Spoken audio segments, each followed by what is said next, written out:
I need you to go get your printer. Tony Gwynn Jr. It went from 1 car to 8 cars, so I'm done. I'm not doing it. Chris Allen. And And Matt Scraby. I told you before when I was driving my Prius, I was like, hit me, dare ya? Don't blame us for any side effects. You thrilled our fans throughout the postseason with a great performance. Gwynn and Chris are ready to go.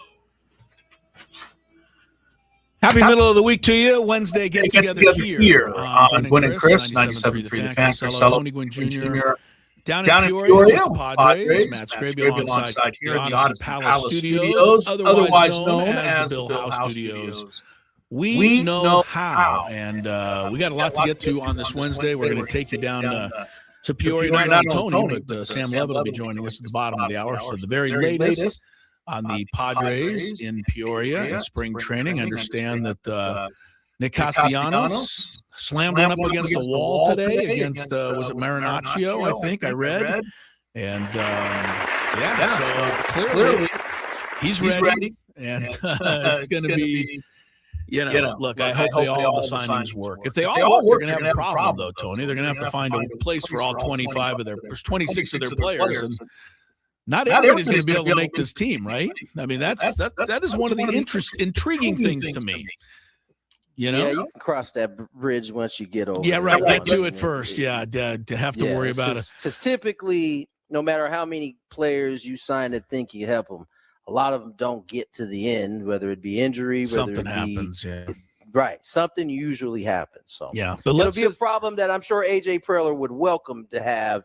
Yeah. They get to the end and everybody's just like killing it. Yeah, if Ty France's light is up spring training and Castellanos continues and Miguel Andujar works out perfectly, and let's just say all 5 of the pitchers they signed over the last couple of weeks throw shutout baseball through March, But you're right. It's not going to happen, Tony, but it would be interesting if they had to make some sort of Unfortunately, we already saw the first casualty of these new guys. Tirso Ornelas was DFA'd today. So, that I didn't see that actually. Yeah, it happened. Is that a give up too soon thing, or is that something they had to do to make room for people, Tony? I would assume that. Well, Tirso is not young. He's not your young prospect. I know anymore, he's still in the minor leagues, but he's a little bit older, and it is it's pretty packed. He probably wasn't getting a lot of opportunity. Now he got designated, which means he has to clear through waivers. If no one picks him up, the Padres, he can return to the Padres, as just not on the 40-man. But it opens up space, though, for sure. Well, there's going to be a lot happening with the Padres because it's going to be one of the more interesting spring trainings. I think we probably tend to say something like that at the beginning of every spring training, but I actually think we can back that up this year. When you've got 8 pitchers going for 2 spots, you've got basically 3 first basemen and 1 incumbent. I mean, Gavin Sheets was basically, I think, kind of told, or was basically announced that he was going to be the guy at first base. And, right after that, Andujar might be playing some first base and Castellanos might be playing some first base, and he's working out. And Ty France is a Gold Glove first baseman just a year ago. So, that's going to be another thing that everybody will be keeping their eye on. I have a question. Okay. Guys like Walker Buehler, if they don't make the 40-man, they're not going to be sticking around in AAA, right? Or is that something with Walker? Yeah. Walker probably has some type of out where he can get out and test free agency. I doubt that would be the case. Maybe he decides, this is where he wants to be, and he feels like this is the best organization and get him back to the big leagues. But I would guess that he has some type of out where he can get out and explore. I can't imagine either Walker Buehler or German Marquez are going to be going to the minor leagues. Yeah. Maybe Griffin, Castellanos isn't going to accept an assignment there either. I agree. They're going to make it or bust, I think. And, I think you could see somebody like a Griffin Canning, if he needed to get a little healthy or just kind of tidy up some things, you might be able to talk him into going down there and pitching a couple games, maybe Tristan McKenzie. But I think the established big leaguers, I think that would be very, very unlikely. So, but we'll get the latest from the expert on all of this, Sammy Levitt, coming up at the bottom of the hour. Before we get to that, though, and more Padres stuff, Tony, the Aztecs have met their kryptonite. And their kryptonite dresses it's not green, it's purple, though. Yeah, this kryptonite is all purple all the time. They cannot get over against Grand Canyon. And, I mean, look, you can come up with a whole bunch of reasons they lost this game. I'll tell you the main reason is that Grand Canyon is the worst three-point shooting team in the league. They make the fewest. They have the worst percentage. Scored 21 points from the arc last night, and the Aztecs only scored 9. And they shot it well the first time, too, didn't they? Yes, and the Aztecs shot it terrible the first time against them down there. The Aztecs were 3 of 15, and Grand Canyon was 7 of 19, which isn't extraordinary, but for them it was. And they made a lot of key threes, I thought. So they win the game by 10. They outscore you at the arc by 12. It's hard to win college basketball under those circumstances. Some of the Aztec guys did not have good games. Magoon Guath had as many turnovers as he had points. He did not score until the final 3 minutes of the game. And Reese Dixon Waters, who has been incredible for a month and a half, picked a bad night to have a bad night. He could not get anything going, and a couple of key turnovers late for him. But on the other side, Tony, the kid Henley for Grand Canyon scored 21 points, made the around-the-back driving dunk in the first half. Yeah, he did. That was an NBA, like that would have made an NBA highlight reel dunk. And I'm looking at these guys on Grand Canyon, and I'm thinking, how'd they lose 6 games, 7, 8 games playing like this in the conference? It's just the second game in a row. They've looked real good. And, they do talk about matchups in basketball a lot, Tony. I think we don't play a lot of heed to it. We think the better team ought to win every time. But this matchup just doesn't work. I mean, Grand Canyon just looks good, and we don't. Listen, their guards were in the paint all night long. And we usually don't allow that. That's not something that you see often. And credit to them. They got to the paint. They got a good set. They got some good size, a 7-footer down there for he had Grand a double game. Yeah, better than any game he's probably had all year. Exactly. So, and guess what? That's all attributed to the guards getting in the paint, causing havoc. Defender has to come help. Yeah. You drop it off. He had so many either like putbacks because the help defender had to go try to contest. He was there for the rebound, or he just got an easy bucket because they put it in his lap after getting into the paint. And to me, the Aztecs didn't play well enough from a take care of the ball standpoint and from an offensive standpoint. Really outside of Bird. Bird was the only guy last night. Yeah. He was the only guy really who you felt like every time he touched the ball, he could get a bucket. But he only took like 9 shots yesterday. It was tremendous, but he didn't have no help last night. And listen, when you play in a team that the matchup may be tough on you, you got to do all the other things well, and the Aztecs didn't do it. It seemed like last night. No, Bird was. It was the a only frustrating game to watch. Yeah, I didn't enjoy it. I don't enjoy. Here's the thing: I don't enjoy about a lot of Mountain West games. I say it all the time. Oh my they God! They call too many fouls. Stop calling every foul. Let these kids play some basketball. Have a feel for the game. They wreck it for both atrocious. Teams. It's not even complaining on the Aztec side. It's just atrocious for everybody. The first 10 minutes of that game was. First 13 minutes of that game was horrible to watch because there was a whistle. I think at one point there were 7 straight possessions where a whistle was blown. It was terrible to watch. And you and me are on the same page as it pertains to the Mountain West officials, because I feel like I'm saying that often. Yesterday was an extreme case early. But I often am saying, man, it'd be nice to get some flow to this game. Just kind of let them play a little bit. Yeah, they can't do it. And you know what? I mean, I'll tell you one thing. When that team won got to the final game, Final Four a few years ago, one of the things that team benefited from was getting into the NCAA tournament and actually being able to manhandle some teams on defense. And the likes of Mensa and the likes of all those kids down in the pay, Keyshawn Johnson playing defense, and they were allowed to be a little physical and make it tough on some of those kids. And I think they were. You have to let some of that go. I get the hand checking 40 feet from the basket when the guy doesn't lose the basketball. You know what a good ref says? Get your hands off. Get your hands off. You don't need to call it. Nothing happened there. Just say hands off. Now, if the guy's going to go ahead and keep putting his hands back on there, then I'm going to have to call you on it.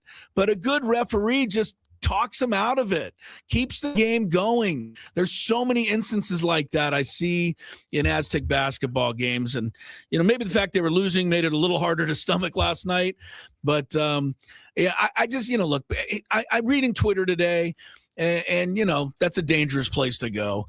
But yes, I honestly saw at least 3 or 4 separate tweets today from people who think, Brian Dutcher's just got to go. This is boggling my mind, honestly, based on the fact that he and Fisher have built one of the greatest programs in the country for 2.5 decades, and people are calling this a disastrous season. They're still 18-7. Let me remind you that 18-7 would have been the holy grail before those two guys came in, and the season is far from over. I do believe, Tony, they're going to have to win their last 5 games if they want to get back in an at-large consideration. That's going to be tough to do, considering they have to go to the pit, they have to go to Boise State.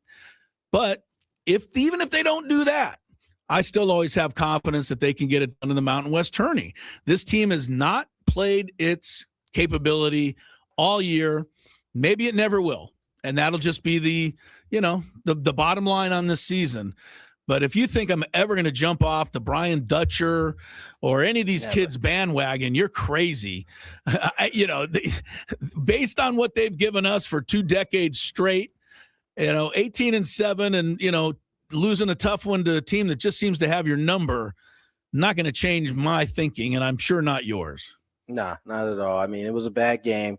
They haven't been consistent, and I take that. They've been consistent at times. Yesterday was not a good one, but you can't. I thought when you initially said that to us off screen that there was like 15, 20. No, it was 3 or 4, but enough. Yeah, still enough to annoy me. You should expect. There's a lot of wackos out there. So Sorry, Chris, those are my burners. Was that all your burner counts? And I tagged Chris LOST just so he saw it. Yeah. Well, I'll tell you one thing. Grand Canyon, they have been They have been a problem. Not only did they sweep the men twice, the whole thing this year, and they're now 6-1 all time, but the women's team's only loss this year in conference was to Grand Canyon as well. Ever since Tony's daughter committed to Grand Tony's Canyon. daughter's the problem. Things have changed. Tony's daughter is don't do that. When he takes off of that Aztec sweatshirt, he's got lopes underneath there. Oh, he definitely did. It's closer to his heart, Chris. It's got lopes under there. You guys are silly. All right. Anyway, speaking of the women, great key game tonight against UNLV. I know they're, getting the students riled up to be out there, and I hope you guys will come out. It should be, all of you, any of you out there that are looking for a good game to see it will be a great game tonight against UNLV on the women's side. All right, we're underway. A lot more Padres talk. There's a lot of big stories going on. We should also mention that USD has fired their head coach. Mr. Steve Lavin was relieved of his duties today. We'll discuss what that means a little bit as we move forward here on Gwynn and Chris. Hot tub. Major manufacturers and warehouse.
Lot going on in sports.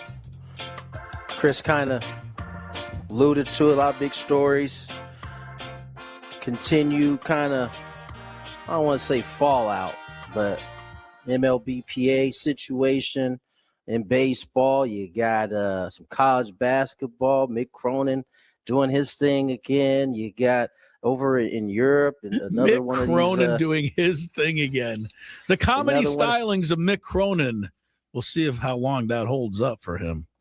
Another one of these racial issues in the Premier League. Yeah, come on, across the ocean there. It might not have been the Premier. I think it's La Liga actually, because Real Madrid is in that. Yes, they're La Liga. Lots Listen of to me sounding like I know what I'm talking about. I was just about to say, when did yes, Chris Tony, become a that's La definitely Liga La expert? Liga. Yeah, definitely La Liga. Sure. Come on. Yeah, keep up with your soccer, will you, please? Well, something that should make you happy. I know you were not happy with David Schoenfeld's list, but Buster Olney had a list of his own. He kind of went through the top 10 relievers. We did one maybe last week. We did a top 10 relievers. We were kind of making mention that Mason Miller wasn't the top reliever. I think he was number 2. Yeah. Well, in Buster Olney's top 10, Mason Miller does sit at the number 1 spot. And he said it wasn't even close in his mind. It shouldn't really be close, honestly. No, the man struck out 8 of the 9 Cubs he faced in the playoff last year. If that's not enough for you, look at the rest of his numbers. Here's the thing. Baseball Tonight, or whatever they are, MLB Network people, I don't like to lump them all in with Brian Kinney, but I have to sometimes.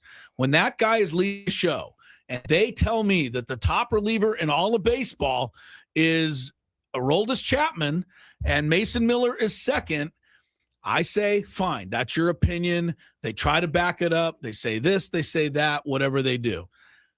Then fast forward to Buster Olney, a guy that I actually have a little more respect for. If you look at that top 10 list he made, Tony, Mason Miller number 1, Aroldis Chapman isn't on it.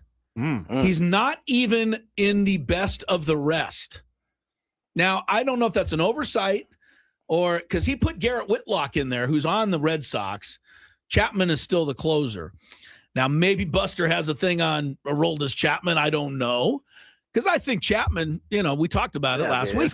That's kind of crazy work to have him outside the top 10. Outside the top 10, he didn't make best of the rest. He wasn't even in there. I gotta think he forgot about You think he forgot about him? I don't know. He mentioned the other Red Sox guy. I don't think Buster forgot about him. I don't think he forgot about him either. Buster's not the guy going to forget. That he meant to leave on. Are you saying that he may know something, as Chris said? No, I'm not. I just don't know. I don't know. I think what Chris is saying is the same thing that we say about, listen, whether you want to admit it or not, and maybe he has legitimate reason. Maybe he didn't qualify on his list based off this and that, but listen, everybody has a bias and everybody exercises it in different ways. Notice how I said, yes, we do, because we all do, not just Buster. It's kind of crazy that I have Aroldis on there especially after a year he had last year, but that's his list. He gets to make it how he wants to. Right, it's his list. And I know Brian Kinney gets to make his how he wants to, but I also get to criticize the hell out of it if I want to, and yes, I do every single time. Very much true. And if he's going to put Chapman 1, I just think he couldn't be further off. But anyway, good for Buster giving Mason Miller a little love. I saw something again today. And it goes back to the Leo Dallas DeVries thing. And there's a nice story about him on one of these prospect websites. And basically the headline is something to the effect of, he has a chance to have the greatest career in Major League, that one of those things. Right. And I agree. Maybe he does. He's got every tool in the book. We've seen it all. And then, people respond to it. And they say, I don't care that we got Mason Miller. This was going to be a dumb trade that's going to haunt us for years. I guess it could be. But don't forget, whenever you rate this trade, no matter what Leo Dallas DeVries ends up doing, that we got at least 2 free years of Mason Miller where the A's getting nothing. That has to go into it. And that to me is the secret of trading a lot of these prospects. Every now and again, one of them is going to rise, and maybe Leo will be the guy. But you're still getting freebies now. I love when people get up there and be like, "Oh, we're gonna look at me." Shut up. Tell you what. How about this? How about this? Let's go with this.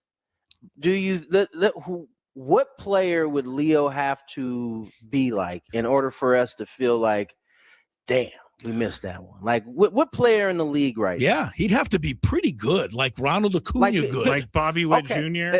Yeah. Is that what is seriously? I think so. Is that the okay, that's what I'm thinking too, right? So unless he reaches that quality, and listen, I believe that all the guys that typically they say that about, it's a true statement. Like they could become that, but baseball is really hard, and a lot don't become that because it's just there's so many factors that go into it. So I hope Leo turns into the phenomenal player that he is, that he is potentially going to be. But right now, anybody saying that they know for a fact that we're going to regret this trade, it's just lying through their teeth. They can't possibly know that. Mason Miller's here now, and it's silly, especially considering throughout the history of baseball, all of the prospects that have been traded, the majority don't turn out to be what they're supposed to be. That is just a cold hard fact, right? And the fact that we're getting Mason Miller for free now, to me, is also compounded by the fact that he was just rated the #1 relief pitcher in baseball by people, a guy who knows like a lot. An upgrade. The point being, even if DeVries becomes Ronald Acuna, right, we've got the best reliever in baseball in exchange.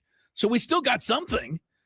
So, and to say that Leo DeVries is going to be Acuna, that's a hell of a stretch at this point. By the way, Leo DeVries would still be in minor leagues for the Padres. There's still nowhere for him to play at this particular point, unless you're going to change him into there's nowhere for him to play. He's not going to play first. Let me ask another question on this same subject, and this is really rewriting history, okay? But it's kind of the same idea, I feel. A couple of years ago, I'm pretty sure the Padres could have traded Ethan Salas and got just about anything they wanted in return. You're probably right about and I that. would say 99% of us said, oh, God, no, we got to hold on to this kid. He's a sure thing. 100%. And our catching situation is going to be taken care of for the next decade. We got to – this is the guy.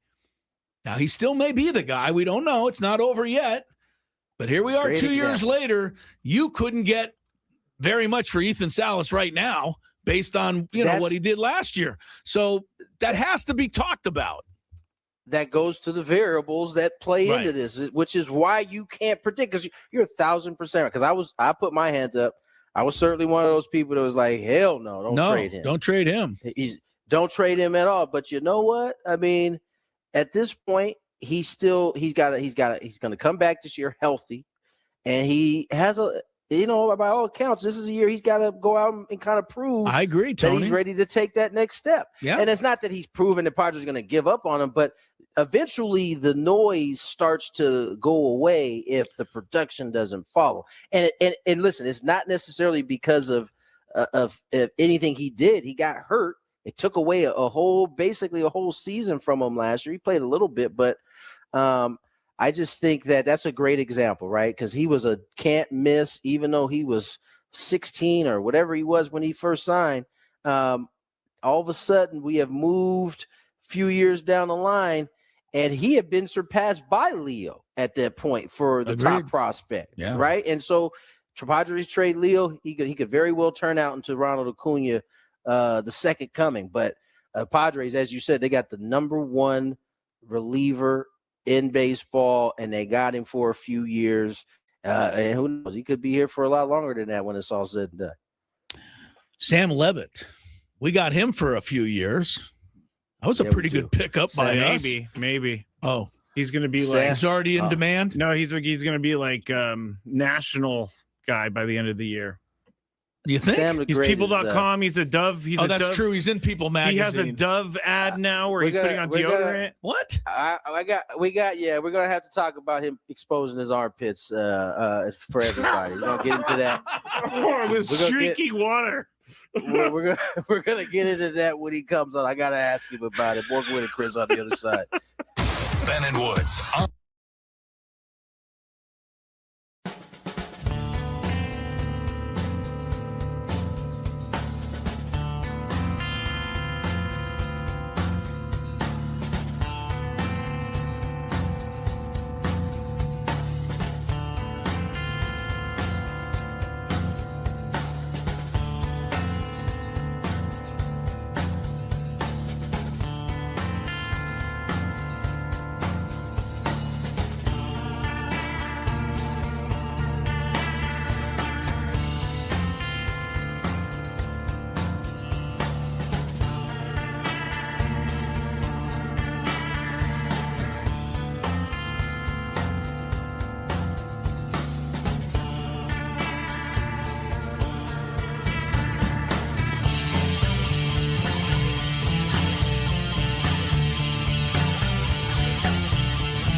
not allowed to tell anybody what's happening in the U.S. hockey game. I've been sworn to secrecy.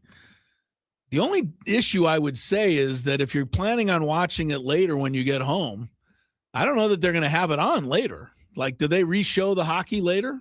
Because it's happening live right now. I'm not going to say anything. Good. I don't want anybody like Scraby's mother to get upset with me. I like how Chris has become the victim in this whole thing.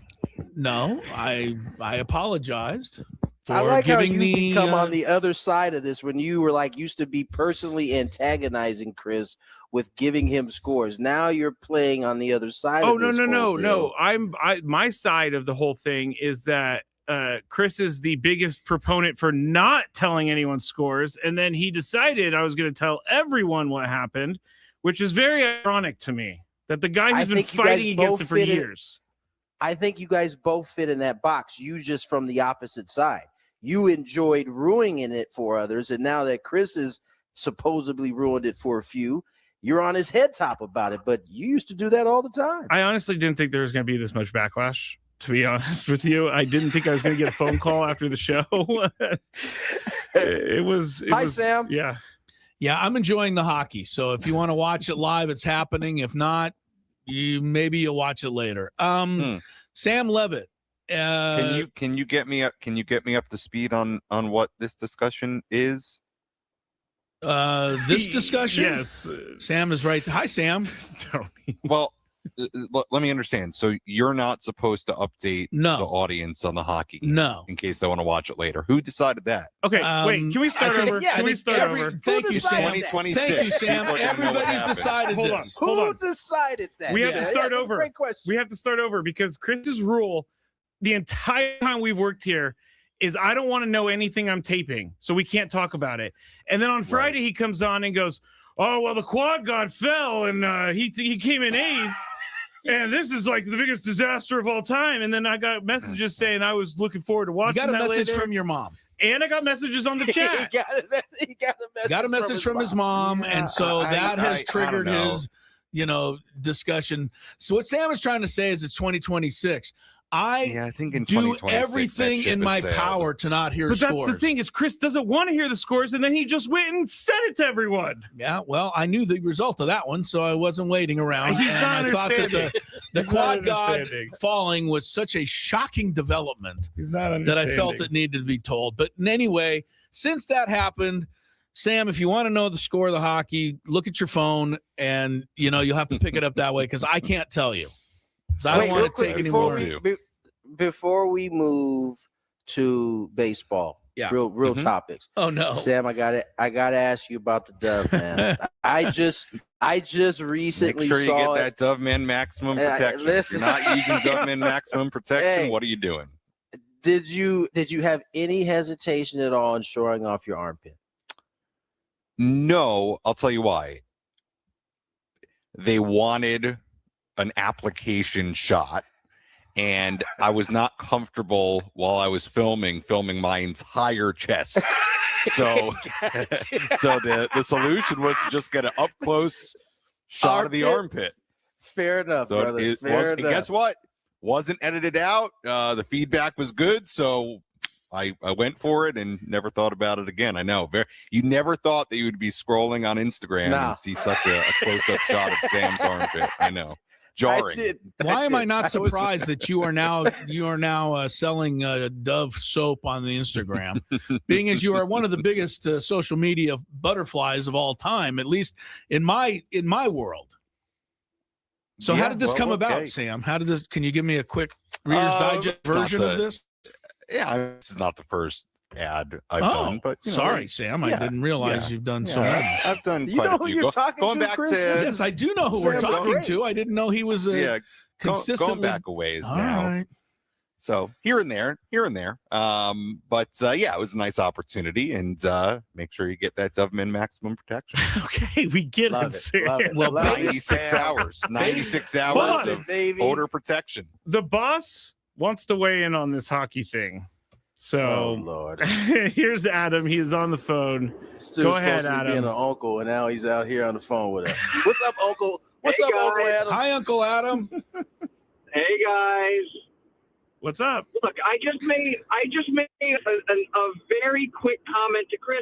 I think figure skating is a short, compact event that a lot of people look forward to and watch, and they do that in the prime time. I didn't tell Chris not to talk about it. I just said to give a little spoiler alert, like, hey, I'm about to tell you what happened to the quad god. If you don't want to hear it, turn down for a second. Hockey is what, a 2-hour, 2.5, 3-hour event. I get it that people are likely not going to go back and watch that whole thing. So I think that's a little bit different than figure skating, or like when Michael Phelps was in the Olympics and everybody tuned in prime time to see his swimming.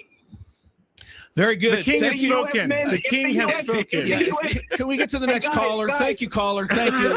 Please drive safely out there. Be careful. First time, long time. He said first time, long time. I appreciate that. Thank you for your input, caller. Very, very kind of you. Oh, thank you. By the way, none That's funny. of us ratted on Adam. I didn't actually. I said, I wonder who came up with this idea. No one actually said it was Adam. He just told he ratted on himself.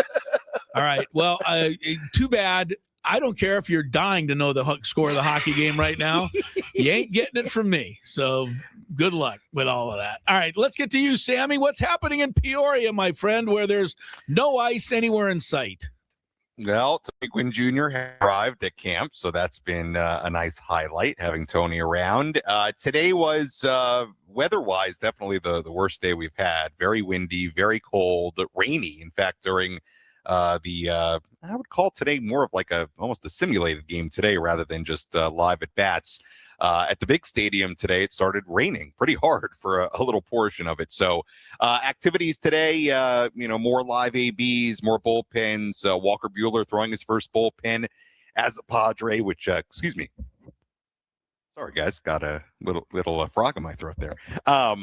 Don't worry, Walker it happens Buehler, to me all the time mid-show. Well, there's no mute button on this box, so I got to turn the mic off to fully get rid of it. Sorry. Pretty soon you'll be doing an ad for a box that mutes properly for you. Walker Buehler throwing his first pen today, which, look, it's going to be interesting to see what Walker brings. And he had a good finish to the year in Philadelphia, and obviously has a resume and has talent, and we're going to see what he brings and if he can break camp with this team. And I just think, it's interesting to see Walker Buehler, a longtime Dodger and a guy that Padres fans generally have not liked very much in the brown and gold, and out there today throwing a bullpen. Other than that, today, the live at bats, Castellanos, Tatis, Merrill hit a home run. Castellanos hit a double off the center field fence. It was interesting today. One reason they did the sim game at the stadium was they wanted to test out the ABS system and also get the players at least a little bit familiar with it. So that was one of the reasons they were over there today. So that's kind of a rundown of the happenings of today, and one more day tomorrow of I'm sure kind of the same stuff, and then we get rolling with the Cactus League on Friday. A lot of eyeballs watching Walker Buehler with his bullpen. Definitely. Griffin Canning was out there. Joe Musgrove was out there along with Michael King. A lot of conversation. It was definitely outside of going to the big stadium for the simulated game. It's probably the thing that everybody was paying attention to most today. Yeah, it was for sure the thing that I was looking forward to the most on the schedule. When I saw it this morning, I made it a priority to get over there and make sure I was there to get video. I mean, again, what do you take from a bullpen session? Personally, for me, every bullpen session I watch looks good from a major leaguer. Yeah, right. But the thing that's the thing that stood out to me just in watching today was it was one of those, and you do notice this in the bullpen, where Ruben was really, really involved, and he was involved in every pitch, and there was a lot of communication back and forth. And I think it makes a lot of sense when you consider that, this is right up Ruben's alley, working with the guy, getting the best out of him, maybe adjusting some of the things he's done to get him into the best version of himself. Obviously Walker's had a lot of injuries. Body hasn't really cooperated with him, but this is going to be a project for Ruben, for a guy that has had a lot of success and obviously at one time, had some of the best stuff in the game, period, as he was coming up and in the earlier part of his career with LA. And I'll just, you mentioned Griffin Canning. I'll kind of tie it into some of what I talked earlier about this morning on the morning show, which is, Griffin Canning spoke this morning about one of the factors he signed with the Padres was the fact that there's such a track record of the guys that have come through here on the pitching side and really developed and had really, really important years in their career. And we know the list. It goes on and on. You can point to the really, really good examples like Waka and Lugo, and I'd even use Michael King as an example. I mean, the Padres, I really believe, and a lot of this is due to Ruben and Ben Fritz and the work they've done, really have a reputation for being able to work with these pitchers and get the best out of them. I think that is a very real thing.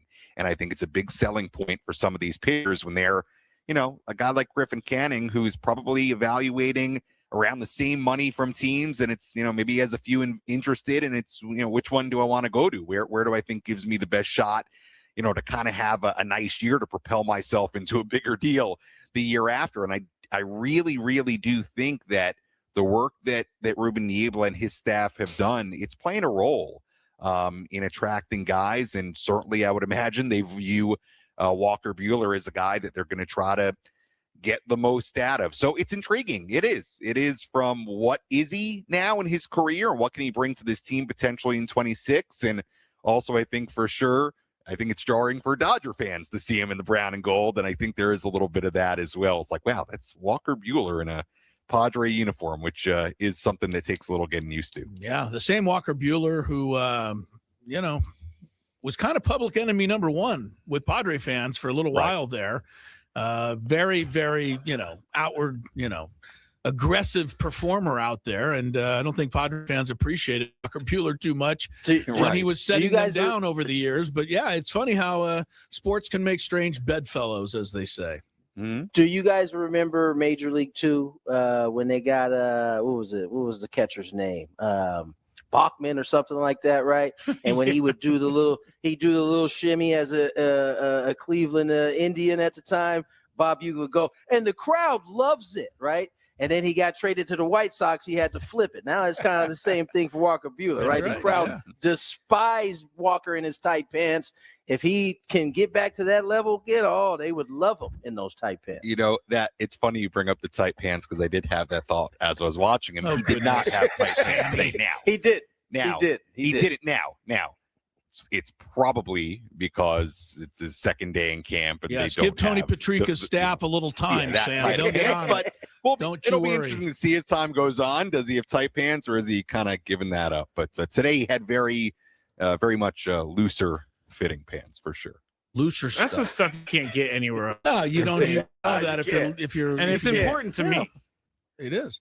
Hey, Sam, what do you make of the fact that all of these guys, you talked to, having Ruben Niebla and the potential and Petco Park, to me, explains some of the reason why we got so many pitchers coming in here right at the last minute.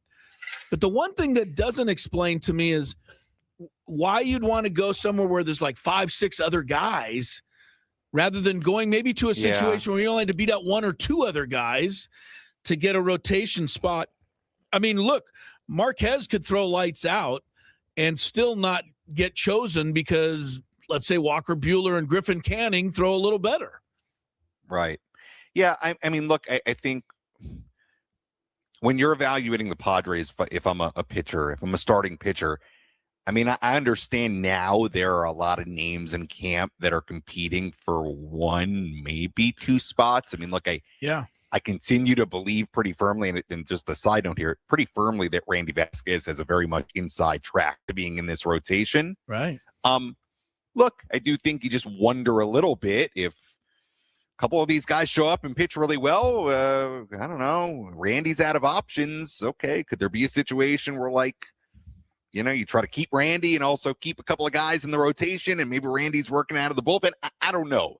I still expect Randy's going to be in this rotation, and that's probably a conversation for as we get deeper into spring. But, Chris, I think from the depth standpoint, if I'm a free agent pitcher at this time of year, I do kind of like the Padres for the reasoning of being able to work with, I think, what's a really good pitching group.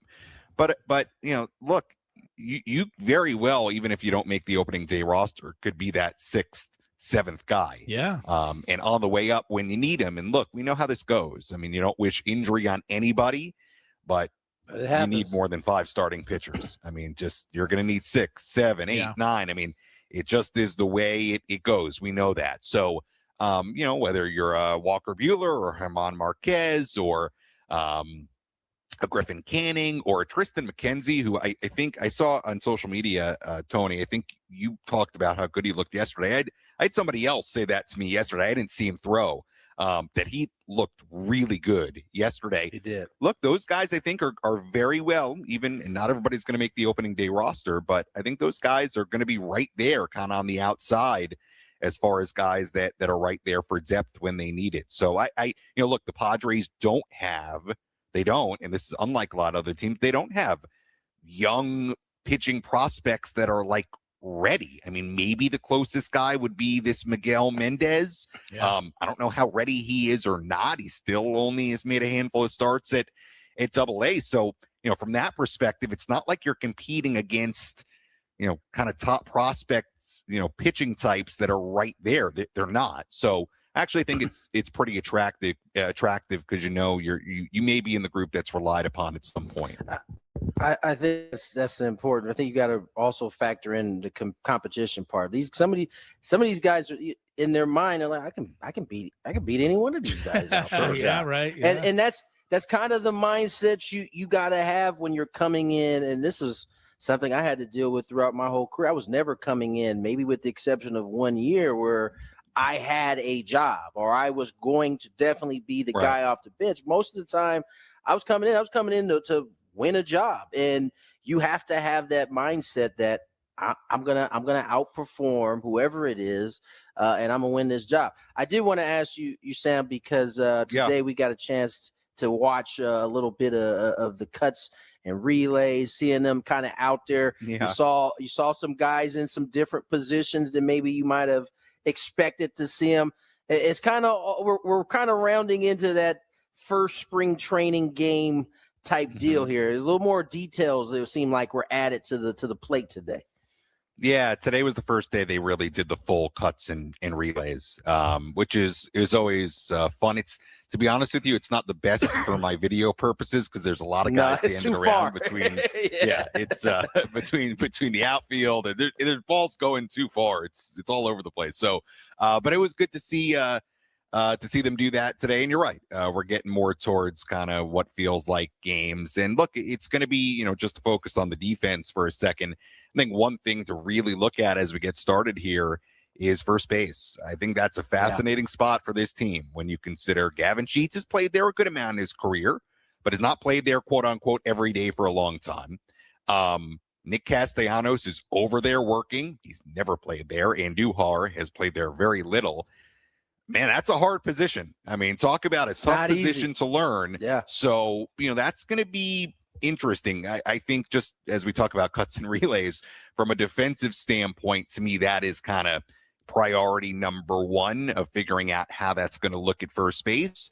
And we go from there. But other than that, defensively, they're pretty set, which is good this time of year. Sammy Levitt joining us from Peoria and joining us thanks to David P. Shapiro. That's right. Speaking of David P. Shapiro, I've got my David P. Shapiro, I think it's Law Offices of David P. Shapiro water bottle, ice shaker. When did this guy become a NASCAR driver? Unbelievable. Yeah, he's just a walking advertisement. Shout out to the Law Offices of David P. Shapiro. Got it right He's here. got the water bottle. In fact, we should be learning from Sam right now. Yeah. It's a really cool bottle because you're supposed to put the ice in here, and then the ice isn't it doesn't come out with the drink. Well, so. David P. Shapiro bringing us Sammy from Peoria. David P. Shapiro, criminal defense attorneys. They help good people regain control of their futures when charged with a crime. Been doing it since 2010. Visit davidpshapirolaw.com. and ask him for a water bottle at the very least. And I guess Sam is going to probably leave us now and go use the Bill Howe toilet, and then he'll exit the premises and run on over there to the Rubio's Baja Fresh whatever he's going to do. Yeah, I mean, I know you have a break. I know you have a break. I know just quickly. One joke I used to make with some of the producers of the Padres games, the board ops.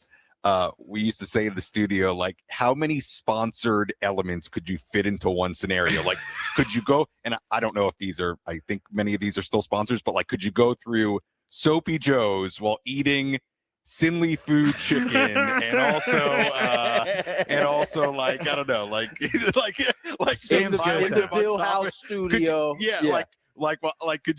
Could you make a day where, or like, I don't know. It's really no, when Sam did Eco Water, he really sold it for me because I really did believe I could drink Eco Water out of anything. With an Eco Water, yeah.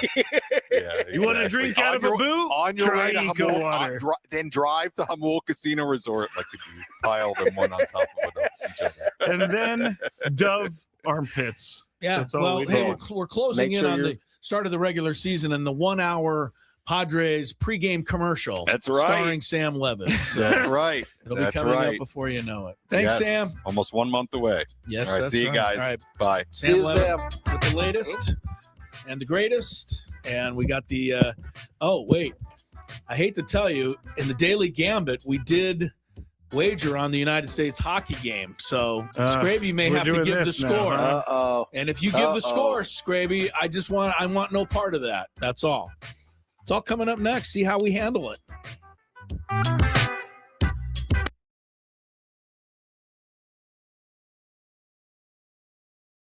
Manny, you were the first chip to come in here.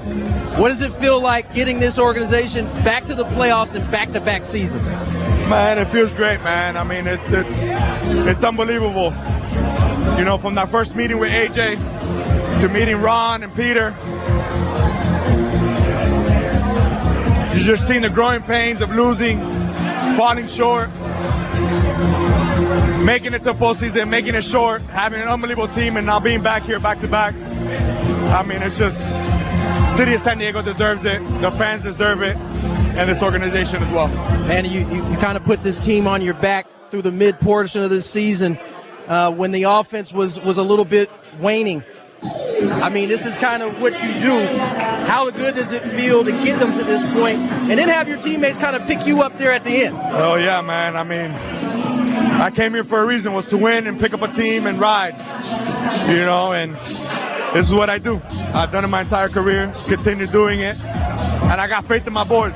I know that I can ride for a team for a little bit, and I know my boys are going to come up there and pick me up when I'm down as well, and they did that this whole month. And they picked me up, and look where we're at, man. We fought, we've grinded, you know, we've gone through the gauntlet as a team, and man, it just feels so good. Feels so good. You guys, you kind of mentioned it. Last year, you guys got to the second half and just rolled. This year, it wasn't that easy. You guys had to really grind it out. Does it make getting to this point that much more fulfilling when you had to work that hard to get there? I wouldn't say that because it's hard. I wouldn't say that, but man, it feels good to win. It feels good to win, to be back in this spot. And yeah, it hasn't been easy, but this team has fought. We fought since last year, and we're going to continue to do it. You guys got 5 more games to go against some opponents that obviously the Brewers are where they are. Really good. The Diamondbacks still in this bad boy. Yes, what are you guys trying to accomplish in these last 5? We're not stopping. We're not stopping. Keep playing good baseball. We're going to continue to do it. You know, this isn't over. We got to get hot. We got to get going now, and we've been showing clips and going, but we got guys fully going. We got guys doing the things that need to get back to, and we're gonna get rolling. And when this business isn't finished, we gotta continue to the end. Congratulations, my friend. Manny, you were the first chip to come in here. What does it feel like getting this organization back to the playoffs and back-to-back seasons? Man, it feels great, man. I mean, it's unbelievable. You know, from that first meeting with AJ to meeting Ron and Peter, you just seen the growing pains of losing, falling short, making it to postseason, making it short, having an unbelievable team, and now being back here back-to-back. I mean, it's just city of San Diego deserves it. The fans deserve it, and this organization as well. And you kind of put this team on your back through the mid portion of this season when the offense was a little bit waning. I mean, this is kind of what you do. How good does it feel to get them to this point and then have your teammates kind of pick you up there at the end? Oh, yeah, man. I mean, I came here for a reason, was to win and pick up a team and ride, you know, and this is what I do. I've done it my entire career, continue doing it, and I got faith in my boys. I know that I can ride for a team for a little bit, and I know my boys are going to come up there and pick me up when I'm down as well, and they did that this whole month. And they picked me up, and look where we're at, man. We fought, we've grinded, you know, we've gone through the gauntlet as a team, and, man, it just feels so good. Feels so good. You guys, you kind of mentioned it. Last year, you guys got to the second half and just rolled. This year, it wasn't that easy. You guys had to really grind it out. Does it make getting to this point that much more fulfilling when you had to work that hard to get there? I wouldn't say that because it's hard. I wouldn't say that, but man, it feels good to win. It feels good to win, to be back in this spot. And yeah, it hasn't been easy, but this team has fought. We fought since last year, and we're going to continue to do it. You guys got 5 more games to go against some opponents that obviously the Brewers are where they are. Really good. The Diamondbacks still in this bad boy. Yes, sir. What are you guys trying to accomplish in these last 5? We're not stopping. We're not stopping. Keep playing good baseball. We're going to continue to do it. You know, this isn't over. We got to get hot. We got to get going now, and we've been showing clips and going, but we got guys fully going. We got guys doing the things that need to get back to, and we're gonna get rolling. And when this business isn't finished, we got to continue to the end.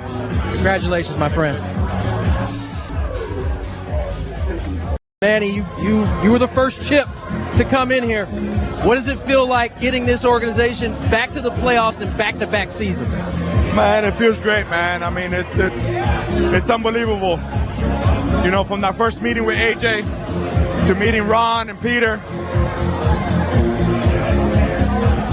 you just seen the growing pains of losing, falling short, making it to postseason, making it short, having an unbelievable team, and now being back here back-to-back. I mean, it's just, city of San Diego deserves it, the fans deserve it, and this organization as well. Man, you kind of put this team on your back through the mid portion of this season when the offense was a little bit waning. I mean, this is kind of what you do. How good does it feel to get them to this point and then have your teammates kind of pick you up there at the end? Oh, yeah, man. Indeed, we are ready to roll. 3:02 on the clock. Tony Gwynn Jr., Chris Ello, Matt Scraby, Daily Gambit headed your way. Shout out to Sammy the Great Levitt, Dove's own Sam Levitt. Do you think he can give me some deodorant for free? I need to ask him. I'm sure he could. Deodorant's expensive. He's probably got. I'm glad to hear that you apparently use deodorant. That's good. Step in the right direction. I am the least, I have actually been complimented many times that I don't smell. So I don't know. Nobody. I've never a pretty low bar. I just must say. That is a low bar. Number one. Number two. I've never got close enough to you to find out for sure because you don't allow anybody to touch you. That is true. I mean, so how could anybody have told you that you smell good if you don't let anybody? I mean, if a tree falls in the forest, does anybody hear it? It's the same thing. If no one's allowed to get near you, how do we know you don't smell? I used to date people, and they would say you smell great. Unbelievable. He's got an answer ready, doesn't he? You got to give him credit for that. It's the truth. I used to date people. I used to, but no longer. No. Do I do that? No. No longer. That up. Yes, I've definitely given that up. Let's move on very fast. Let's get to the Daily Gambit right now. Do you like money? I think about money a lot. Do you like money without doing anything? Winning. Do you want to make money while watching sports? I think Washington is a mortal lock. Washington! Woohoo! If you answered yes, this is your segment. Just don't blame us when you lose. Nothing is ever your fault. It's okay. Take it. Gwynn and Chris go through the top bets of the day in The Daily Gambit on 97.3 The Fan. Daily Gambit is our daily sports betting segment here on Gwynn and Chris. Please, everybody, gamble responsibly. And the NHL's worst nightmare may have come true. Sidney Crosby had to leave his game today. Don't be telling anybody about what happened. They might watch it later. Lower leg. man. Okay. Don't do that. Let's just say spoiler alert. Well, you didn't say that. No, you can't. You didn't say that. You already spoiled it. You got to say that. Oh, well, that's not really a spoiler. Seems like a spoiler. Here's our spoiler. I mean, sounder. basically, anytime you hear this, spoiler coming. Basically, it sounds like a submarine going down, actually. We're going to have to get into it in just a second, okay? Let's start with our Aztecs. Minus 8.5 last night against Grand Canyon University. Chris and Tony chose the Aztecs. I chose the Lopes. I wrote Aztecs, but the Lopes according to you, we won. Yeah, I know. Lopes won 73. By the way, 63. Big shot at the SD Union Tribune. Mark Ziegler wrote his usual great story on the game. The headline in the paper today said the Aztecs lost to the Antelopes, and that's just not their name. Antelope? Yeah, and understand that Mark Ziegler did not write the headline, so don't get on him. Somebody in there wrote his email box is full right now. Yeah, it's like you can't call them the Antelopes. Well, he didn't call them the Antelopes. That's a mistake that really shouldn't be happening. People, come on. Yeah, that's all right. Antelopes. Cold game right there. Antelopes. Yeah, that's tough. The total score over under 139.5. Chris went under. Tony and I went over. It was just under at 136. They're always so close on those. Now we're going to talk about Michigan in the Big Five because some are saying they're the best regular season team in basketball history, college basketball history, and I'll tell you why. Okay. Michigan. Okay, yeah. Michigan minus no, 2. Tell me why. Sorry. I'll tell you why in the Big Five. Michigan at minus 2.5 at Purdue. Chris and I went Purdue. Tony went Michigan. And Michigan won 91-80. So I think what he's going to get to is that they've won like a ridiculous number of games by double figures. I think they've won 6 or 7 games by 40 or more points. Yeah, they've done a lot of that. Yeah, there's more than that. There's like 30-point games, 20-point games. So I'll break it all down. All right. Michigan State minus 8.5. UCLA. Michigan. This had so many more stories that came out of it other than the game. All of us went UCLA, and we shouldn't have because they lost 82 to 59. None of us believed that Mick Cronin would allow his team to lose by 30 again, but they did. And then we all waited for the fallout. And if you haven't heard, the fallout came, and we are definitely going to talk about it. Yes. So. Miami of Ohio minus 2.5 at UMass. You guys went UMass. I went Miami. Miami ended up winning this game by 9. Yeah, so, stay undefeated. Yes. Good for them. And now, spoiler. Well, play your sounder, or people are going to call you out on it. Team USA minus 1.5 on the puck line against Sweden. I don't remember what you guys. I chose Team USA. I did too. And but they went to overtime. They ended up winning. Team USA ended up winning 2-1. So they did not win the bet, but they won the game. They survived. That overtime is really a coin flip in the Olympics. It's 3-on-3 hockey for 10 minutes. And, one puck slips in there and they would have been out. But they survived. Good for them. All right, here's what's coming up. Arizona.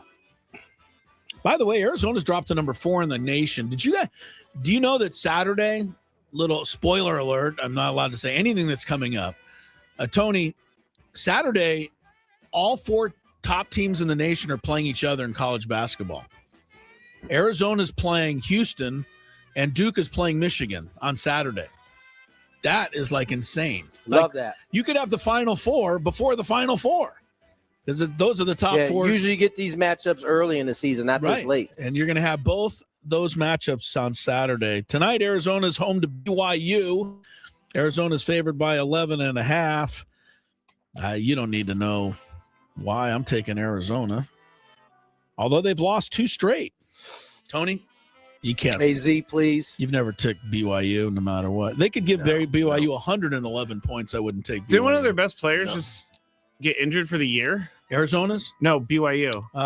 Don't follow them too closely. But no, I do know that one of their wide receivers got arrested for I do something know that terrible too. and thrown off the team. Got kicked out. Yeah. Yep. Saw that. Go ahead, Scrape. Who you get? Richie Saunders was injured. Okay. And the injury is devastating, according to the quote, for the BYU. I'm going to go Arizona. Arizona. 162.5 points in this same game. You got to get to like 83-80 to get over Tony. Arizona scores a lot, though, normally. Yeah, they're going over that. Over. Scrape. Both of those teams get it up. They do. That's what she said? Yeah, that wasn't what you needed to say, Scraby. Wow. I mean, we could have just got through that very fine. We could have just kept it moving. We have young kids who drive home with their parents who listen to the show. I cannot pass up a Michael Scott moment, okay? I'm going to go why over. don't you're giving warnings on the scores. Maybe we should give warnings on those lines like that. Well, we should just move forward and then we can get away from this. All right. What did you do on this one? We all went over on that. Utah State home 9.5 over Boise State. And if Utah State wins, they would go a game ahead of the Aztecs, of course, in the Mountain West. Scraby. Ooh. I'll go Utah State. All right. I will not be rooting for Utah State there. Rooting for a little help from the Broncos. Tony, how about you? I'm taking Boise. Boise and who? At Utah State. Utah State by 9.5. Yeah, Boise keep it under there. They keep it under there. By the way, we didn't get into it, but Utah State dunking with 3 seconds left to finish off a 30-point win over Memphis the other day did not make Penny Hardaway too happy. Utah State coach said, hey, these good teams won't play us. We have to, when we get the chance, do as well as we can because margin of victory counts when they're selecting the tournament. I got to agree with the Utah State coach on this one, even though I think it's bad sportsmanship to highlight reel a dunk But up he's right. 25 with 3 seconds to go. They've created this situation. They've created this. Agreed. Tony, you any thoughts or? No. Okay. I saw Penny upset about it. I saw some of the players seemed like they were kind of like, yeah, we'll talk to him type deal. But, if the head coach said that, then, that's what he said. Yeah. See, even if they had that rule, I would still want my team to handle the game with class. But that's just me. But then when you miss out in a spot. Yeah, then right. they're If you like, missed the, I know. And you get fired. You'd be like, And never then I get again will I fired. do but that. I handled it with class. And now that I've been fired, I'm going to handle it with class and go away quietly. I'm going to handle it with class and yell at everyone on my way up. That's fair. Gonzaga 14.5 at San Francisco tonight. Scraby. I do not have any faith in my team. You've had no faith in the Dons, and the they- first time I went with the Dons against Gonzaga, it did not go well. No, it did not. So you're But going to go you know Gonzaga what? again? No, I'm taking you. USF. Me? Yeah, Gonzaga lost to Portland. They could lose to you guys. I don't think so. All right. Tony, Gonzaga minus 14.5 at USF. Don't you guys have a fun little arena Gonzaga. there that's hard to play? I'm going to Gonzags. Zags. It is. It's baby. like a high school gym. Yeah. No joke. Zags. Well, the Zags isn't a whole lot. Okay, anyway, the kennel they play up in Spokane. The kennel? They do because they were the Bulldogs. Oh, that's they are kinda the fun. Bulldogs. They normally go by the Zags, though. What do you want, Scrape? Gonzaga, you going against your? Yeah. Okay. Gonzaga. SDSU women, big one tonight, -3 over UNLV. This is my spread that's not officially out there, but teams are identical. Home court advantage gives the Aztecs a 3-point spread. And it is Tony's turn. Aztec women, UNLV tonight. Anthony. What's the spread? I went 3. Home court advantage is all I can give the Aztecs on this give one. me the Aztecs there. Aztecs. Scrape. Yeah, I'll go Aztecs. Yeah, we'll see if they. Yeah, I'm going to go. UNLV. The Aztecs have beaten them 3 of the last 4, which is pretty good. UNLV hasn't lost too many other games. USA women 2.5 over Canada tomorrow in the final gold medal match. USA beat Canada 5-0 earlier in the tournament. Scraby. Does that factor into your? It most certainly selection? does. America. 2.5. That's a lot, but they won 5-0. I know they did the first game. USA hasn't given up a goal since the first game of the tournament. That's pretty good. Like they've had 6 straight shutouts. That's crazy. That's a lot of games too. Yeah. I'm going to go with the Habs to keep it close. Canada for me. What? Yeah. 2.5's too many in a gold medal. Tony? Canada. Oh, another Hab. What the heck just happened? 2 of us went for the Habs. We live in America. I thought so. I know, but we're covering spreads, though. Buddy. Yeah, this is important, Scraby. Come on, I was 1-5 yesterday. Buddy. I can't afford to have another bad day. I should just throw everything away and just support America. So I don't know. You took Grand Canyon last night with no problem against the hometown you Aztecs. jumped on that one quick. Look how that turned out. Well, so okay, that's how me and Chris feel. Yeah, we got baseball tonight. Scraby, you can get us back here. Irvine, 4.5 runs over the 3-0 Aztecs baseball, baby. Yeah. Give me Kevin Vance's squad on the road. 4.5 runs. I would show my team that. Like that's like giving us no, chance, credit at all, Tony. You going Aztecs? They got some guys who were hitting at least over the weekend. They did. Yeah, they did. 12 runs twice. Yeah, they put some big numbers up. Some transfers coming in. You're going Tex. Yeah. Huh? Tex, baby. All Tex. All the time. Hopefully that game will get played up in Irvine. It could be rained out, but as of now, I believe it's scheduled. At least last I checked on the Aztecs website. Do you believe that it's going to rain? Because you told me that there was barely any rain over the weekend, even though there was quite a bit of rain over the weekend. Or on Monday, at least. I just think that we, in general, and this is how I say it every time, so don't put words into my mouth. We, in general, overreact to rain around here. Like every rainstorm is the second coming of Noah's Ark, and it just isn't. Simple and true. I saw every animal getting on a boat. Did earlier. you? Yeah. Okay. Well. Okay. Tony Vitello, That's you guys want to talk about script. him? Are you now reading the scripture? I went to Noah's Catholic Ark? school. Yes. Did you read a lot of look at you, scripture? Scrape. Kindergarten through 8th grade. Did I Yeah. read scripture? Yeah. I read the Bible. Can you give me just give me one of the John 3:16? All right, good enough. Oh, let's There you take go. that because I I wouldn't have know. no idea what it I wouldn't means, know but- another answer. I was gonna have you we're recite going some to 18, I Ecclesiastes, assume. but We're what? Is it 16 or 18? All right, 16 or 18. We're good. We're good to go. Target or traffic's let's- ready. We're good to go. you say go Let's get to now. break. Yeah. Let's get to break. Traffic. Work with Chris on the other side. From the 855, get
Mr. Scraby.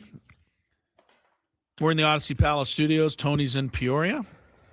Padre baseball right here on 97.3 The Fan. The spring training opener just after noon, as in 12:10, I believe. First pitch Friday from Peoria.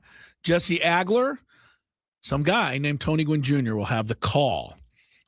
Scraby and I and, whoever else will join after the game on Friday. Yes. But we are carrying the first preseason game for you. I remember a day and age when but stations carried every preseason game. I mean, there's a big controversy in Angels land because the Angels are not going to broadcast any spring training game on TV at all. Yeah. I don't know. I don't They're really not agree. the only ones. We are the only team that I know of that does pretty much every game on the radio. Everybody else, I don't think. Well, we don't do that. Well, you do them, but you don't do them on the radio. You do it on the screen. Yeah. Right. So, so we do, we got about 9, 10, 11 games during spring, somewhere around there. Yeah. That are actually on the radio. Yeah. Less than 10 for sure. Less than 10, right? So, as Chris said, you used to be able to hear the games all the time in spring training, or at least most of them. But you'd be surprised. I give Don and Mud a lot of, noise because they come down, they get their 2 games in, and then they skedaddle on back they got to San Diego. Not only that, they only are doing they're doing 2 late ones, like in the end of March. So they're going to be chilling for a little bit. But most teams have gone away from it, honestly, since COVID. It's been like their excuse now. And if you're going to tell me what the Angels are doing and expect me to think that's the way to go, probably not going to be the case. The Angels don't do a whole lot right. I was bringing it up because I know, but because they're taking it away. I think you should have a couple of TV games just to showcase your product. Tyler says, "Man, all 12 of those fans are upset." 12 Angel fans. Yeah, 12 Angel fans. Yeah, there's not a lot of them anymore. Not a lot. They used to come out of the woodworks. Yeah. Yeah. Dodgers first workout. Dave Roberts chose. Did you guys see this? To have both Kyle Tucker and Edwin Diaz go up in front of all of the team and explain why they chose the Dodgers. Oh, it's easy. They gave me the most money. I doubt that's what they said, but that was what Dave Roberts had them do. I wouldn't be surprised at all if one of them dropped that on there. It would have been. I got a great laugh, I'm sure, out of everybody. Yeah, in there, right. And it'd be easier than really having to come up with something. They could say it's the tradition. They could say, they have Shohei Ohtani. No, it's the money, and that's fine. It sure is. In the story, though, this just a powerhouse for you. 2024, Ohtani, Yamamoto, Glasnow. 2025, Snell, Tanner Scott, Sasaki. This year, Tucker, Diaz. Man, that's a powerhouse group and a lot of money for the Dodgers. Only 24 lived up to the billing, though. Yeah, true. Snell did. But, Sasaki took pretty much the whole season. And then didn't it upset everybody that Sasaki was a disaster until all of a sudden they just needed a guy to close games in the playoffs? And they're like, yeah, why don't you do it? Like, what? You just chose one of the worst pitchers in baseball. And he came right in and didn't miss a thing. Yeah, that was hard to stomach on that my wasn't end. Easy. Giants are making a little news with their new manager, Tony Vitello. I like to throw it. He tried to make him super Italian. He's a long lost relative of Tony Vitello. No, of you. I see. Yeah, you got Chris Ello and you got Tony Vitello. Same group here. So be careful before you rip on the guy. But apparently, he says he wants to. Tony says that he's going to call pitches from the bench. Not a lot of clarity here on whether that means like he's going to be telling Logan Webb what to pitch to throw and things of that nature, Tony, but we'll see how it goes for Tony Vitello. I don't know that this is a great move at the big league level. I get it, in college where Dietz told me what to throw. I didn't think about it. I just threw it. I'm not going to argue with him. Here, I'll just read you a little excerpt out of the article that which he's talking about. It says, yes, Vitello said last week, for now, he is reserving the right to call pitches from the dugout at times and takes the onus off of Patrick Bailey. He says, I quote, there's a lot of guys that were not happy with last year, right? This is a mutually exclusive year, but the past does have influence.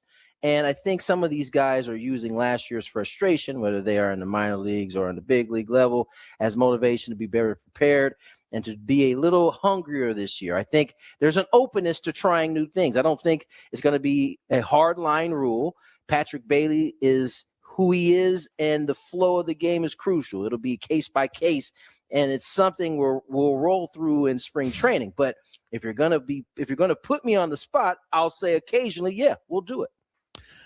Sounded like a lot of malarkey just to cover up the fact that he's not 100% sure he should be trying this. Yeah, that's my take on it. Listen, I have no doubt. I have zero doubt. I feel 100% positive in saying that. I guarantee he got pushback on this one.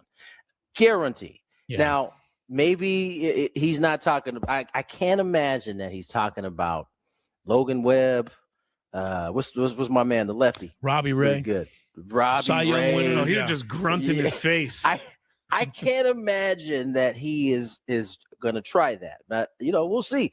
The fact that he brought it up, and I see it is almost kind of like testing the waters a little bit because it's going to get read. People are going to start talking. Yeah. How is his team feeling about it? How are guys? Has he had this like in an open meeting? Like, hey guys, listen, I'm thinking about calling pitches this year. Or did he drop this on there and kind of like, let's see what the guys say? Well, he has had a very interesting start to his first ever spring training because the first meeting with reporters, he sits down. And he goes in about how they misreported him leaving Tennessee. He was angry with the reporters. And so maybe we could play that a little bit later. He kind of brought that up out of the blue, too. No one asked him about it. He sits down. He's like, do you remember when you reported on me going to being the Giants manager? Yeah, and he was like, well, that's funny because it's not actually how it went type of thing. Right. So basically, before I get to know any of you, I'm going to give you reason to, dislike me before I even open my mouth. Later. That's not a smart way to go, I don't think, but we'll see. To that point of has this been a conversation with amongst the team? I don't think it is. It says and the article goes on to say, to this point, it's gone no further than a series of conversations among Vitello, Bailey, and Buster Posey. Frank Anderson, who's the director of pitching, and I think it's Justin McCage. But it's notable that Posey, who was a Gold Glove catcher who exclusively called his own game during a 12-year career that included 3 World Series and titles in December, will likely include first ballot Hall of Famer. Posey is as traditional as they come, and he's not stopping the conversation cold. So I would say that in general, on the surface, to me, and I could care less. I hope the Giants are terrible. But we talked about Craig Stammen being a guy that is not going to come in and hasn't come in with a guy thinking he's got all the answers. Seems to me that a young manager coming up from college, if he was walking in to an established clubhouse and one of the very first things he's saying is, yeah, I'm thinking of calling pitches. To me, that's almost announcing that, yeah, you already know more than them. And I just think that's a dangerous tack to take. Whether he means to say that or not, I think it presents that, Tony. I really do. I definitely think it's dangerous. But, they did hire him because he kind of the outside the box type of guy. Right. This is certainly going to be outside the box. Now, it must be said, Giants aren't the only one. The Marlins did this last year at times. I think we talked about it on this show. Worked well for them as well. And they did all right. So, we're going to see. We're going to see how this works. The difference, though, is the Marlins have a really young team that you can get to do these things. Giants don't have that. Giants have a well-established veteran team.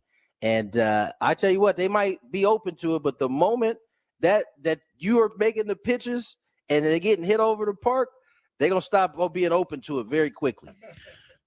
You call one pitch for Logan Webb that gets hit into the seats, that is not going to work. It's over.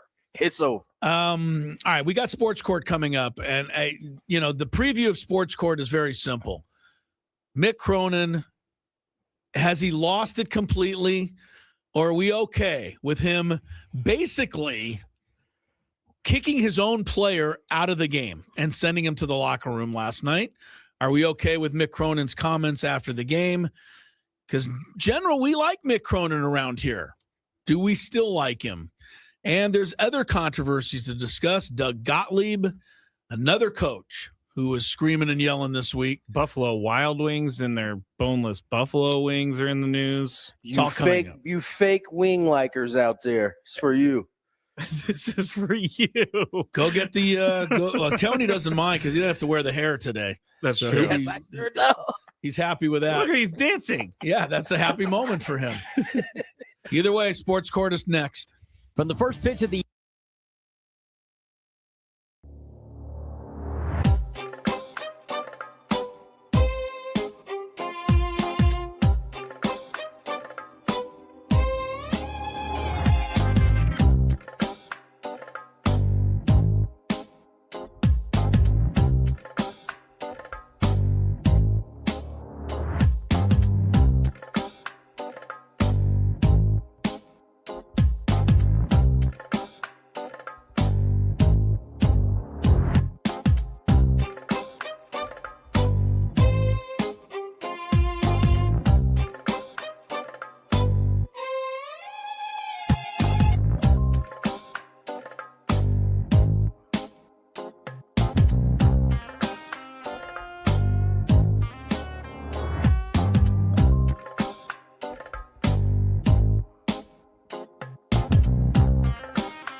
4:38 on the clock. Tony Gwynn Jr., Chris Sello. I think Matt Scraby's in the room. His camera is certainly not at him. Okay, he's there. 3:38 on the clock. We have sports courts coming up, and my two fellows over there will be wearing the wigs. I will be itch-free. I might be holding the wig today. I don't know. Go ahead. Oh, there it is. Get there it on. it is. There it is. You guys look very good in those rooms, I must say. All right. Well, let's we're already kind of rolling a little bit late anyway. Let's hop into our sports court. Injured? Demand justice. Demand Jurowitz. 855-GetRoss.com. Here's Kelly Danick. This game day traffic report is brought to you by Crystal Geyser, Alpine Spring Water. Dry roads making all the difference in this afternoon's commute, guys. We still have a couple of problems, though. One of them is crash blocking the right lane on southbound 163 just before the 8th. And southbound 5 past 28th Street. Accident has been moved over to the right shoulder. Unfortunately, still a lot of backup behind that and still affecting your trip on the Coronado Bridge heading off the island. What makes Crystal Geyser Alpine Spring Water different? They always bottle their Alpine Spring Water less than 1.5 miles from the spring source, and all their bottles are made with 50% recycled plastic from their own recycling plants. Crystal Geyser, bottled at the spring source. I'm Kelly Danick with Gwynn and Chris, San Diego's #1 sports station, 97.3 The Fan. Do you have a sports issue, San Diego? Do you need a third party to make a decision? The guys have put on their robes and picked up their gavels. All rise. Here comes the judge. Gwynn and Chris Sports Court starts now on 97.3 The Fan. First, if you love Mediterranean food, try Spiro's for authentic Mediterranean cuisine in Coronado or La Jolla. For dining or takeout options, visit spiroscuisine.com. And I don't know if you haven't seen us in the wigs, but you can go see us in the wigs on YouTube. Just go to Gwynn and Chris SD or 97.3 The Fan on YouTube. You'll be able to see these wigs. But we got some good stuff today. And we're going to start with Mick Cronin, the head coach of the UCLA Bruins. Now, there's two parts to this. And last night, UCLA was throttled by Michigan State, 89-52. But there were just a few news items coming out. And first, I'm going to present Exhibit A. Exhibit A is the play in question, which concludes with Coach Mick Cronin ejecting his own player from the game. Now, if you haven't seen this, I'm going to be putting it up on the stream for everyone to see. But they were UCLA was down 77-50 with 4:30 left in the game. They ended up throwing it down the court, and a UCLA player takes out a Michigan State player. A scuffle ensues, and then the weird part happened. After they kind of broke everything up, the UCLA player is being told to go to the bench, and once they go back to Mick Cronin, he is then seen yelling at his player and pushing it or pointing towards the locker room. Player cannot believe that he's being ejected by his own coach. Player goes to the locker room. All right, that's Exhibit A, guys. Exhibit B, you're going to have to give me a second to get this up here. That was good, though. Good visual of the Exhibit A. Thank you. Not the best description. I just want to – no, you did well, but I don't think took out the Michigan State player is accurate. For those who didn't see the play, I think the UCLA player was trailing the Michigan State player on a breakaway, I thought, for the ball. And because of the speed of the two players racing down the court, it was definitely a major collision, and a flagrant foul was warranted and called. So, okay, so that's Exhibit A. We're going to have to decide at the end what you're going to charge him with. Exhibit B is a completely separate situation for Mick Cronin, but it does involve him after the game. Here is Mick Cronin with a reporter after that loss last night. What was your thought in the student section chanting Booker's name? I could give a rat's ass about the other team's student section. I just meant overall the way that you I would like to give you a kudos for the worst question I've ever been asked. Did you like You should take it. the preparation of the? Do you really think I care about the other? No, I team's don't think you care about the other. Are you raising your voice at me? No, I'm just. Yeah, you are. Yeah, you are. Come on, dude. No reason. Come on. Yes, you are. Everybody's standing here listening to you. Everybody. This is on camera. They can hear you. I answered the question. I could give a rat's ass about the other team's student section. I don't know why I laugh during this, but it is hilarious to me for some reason. Yeah, he's a funny guy. Well, I can tell which direction Chris is going here, but Tony, we're going to start with you. I am suggesting that you charge Mr. Cronin with 1 count of overreacting and ejecting his own player and 1 count of berating a reporter for no reason. Will you proceed with one, both, or no charges for Mr. Cronin? I'll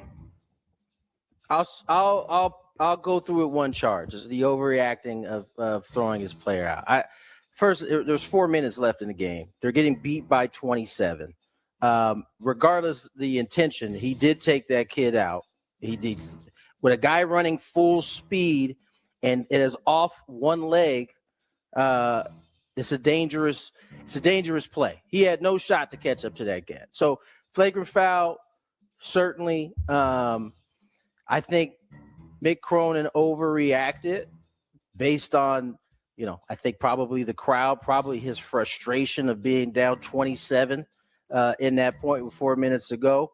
So, yeah, I think the first count is legit. Second count, I'm throwing that one out of my court. Honestly, like the young man or gentleman who asked the question messed up initially by how he asked the first question. And then when he caught the ire of a coach that just lost by however many points he just lost to, he, instead of just wearing it and moving on, he fed into it. I'll take it. Well, now, okay, so we're gonna do this back and forth thing a little bit. And so, listen, you ask stupid questions, you might get answers of that. Now, if what he wanted to ask was about the atmosphere, he should have asked about how was the atmosphere tonight in the building? Did it have an effect? Instead, he focused on the student section, and I bet you almost all of the top tier coaches would have responded in a way like, maybe not necessarily in Mick Cronin's way, but they wouldn't have been thrilled with the question. If you would have asked Izzo that about a student section, he might have chopped off your head too, especially after getting boat race in a game they felt they should have been in. What would Bobby Knight have done? Yeah, and don't get me started on the whole Bobby Knight thing. I just think as much as Mick Cronin overreacted to the young man and throwing him out, I think everybody today is now overreacting, including Mr. Doyle, who we read that article earlier about. Yes, it was an Indy Star. So we have a recommendation for 1 charge, not against the reporter question. It was the throwing out of the player. Throwing his own player out of the game. Chris, I have 2 charges against him. Which ones are you going to support? Well, the first thing I'm going to say, I want to talk about what Tony just ruled upon. Mr. Cronin, pay attention now that you're in my courtroom.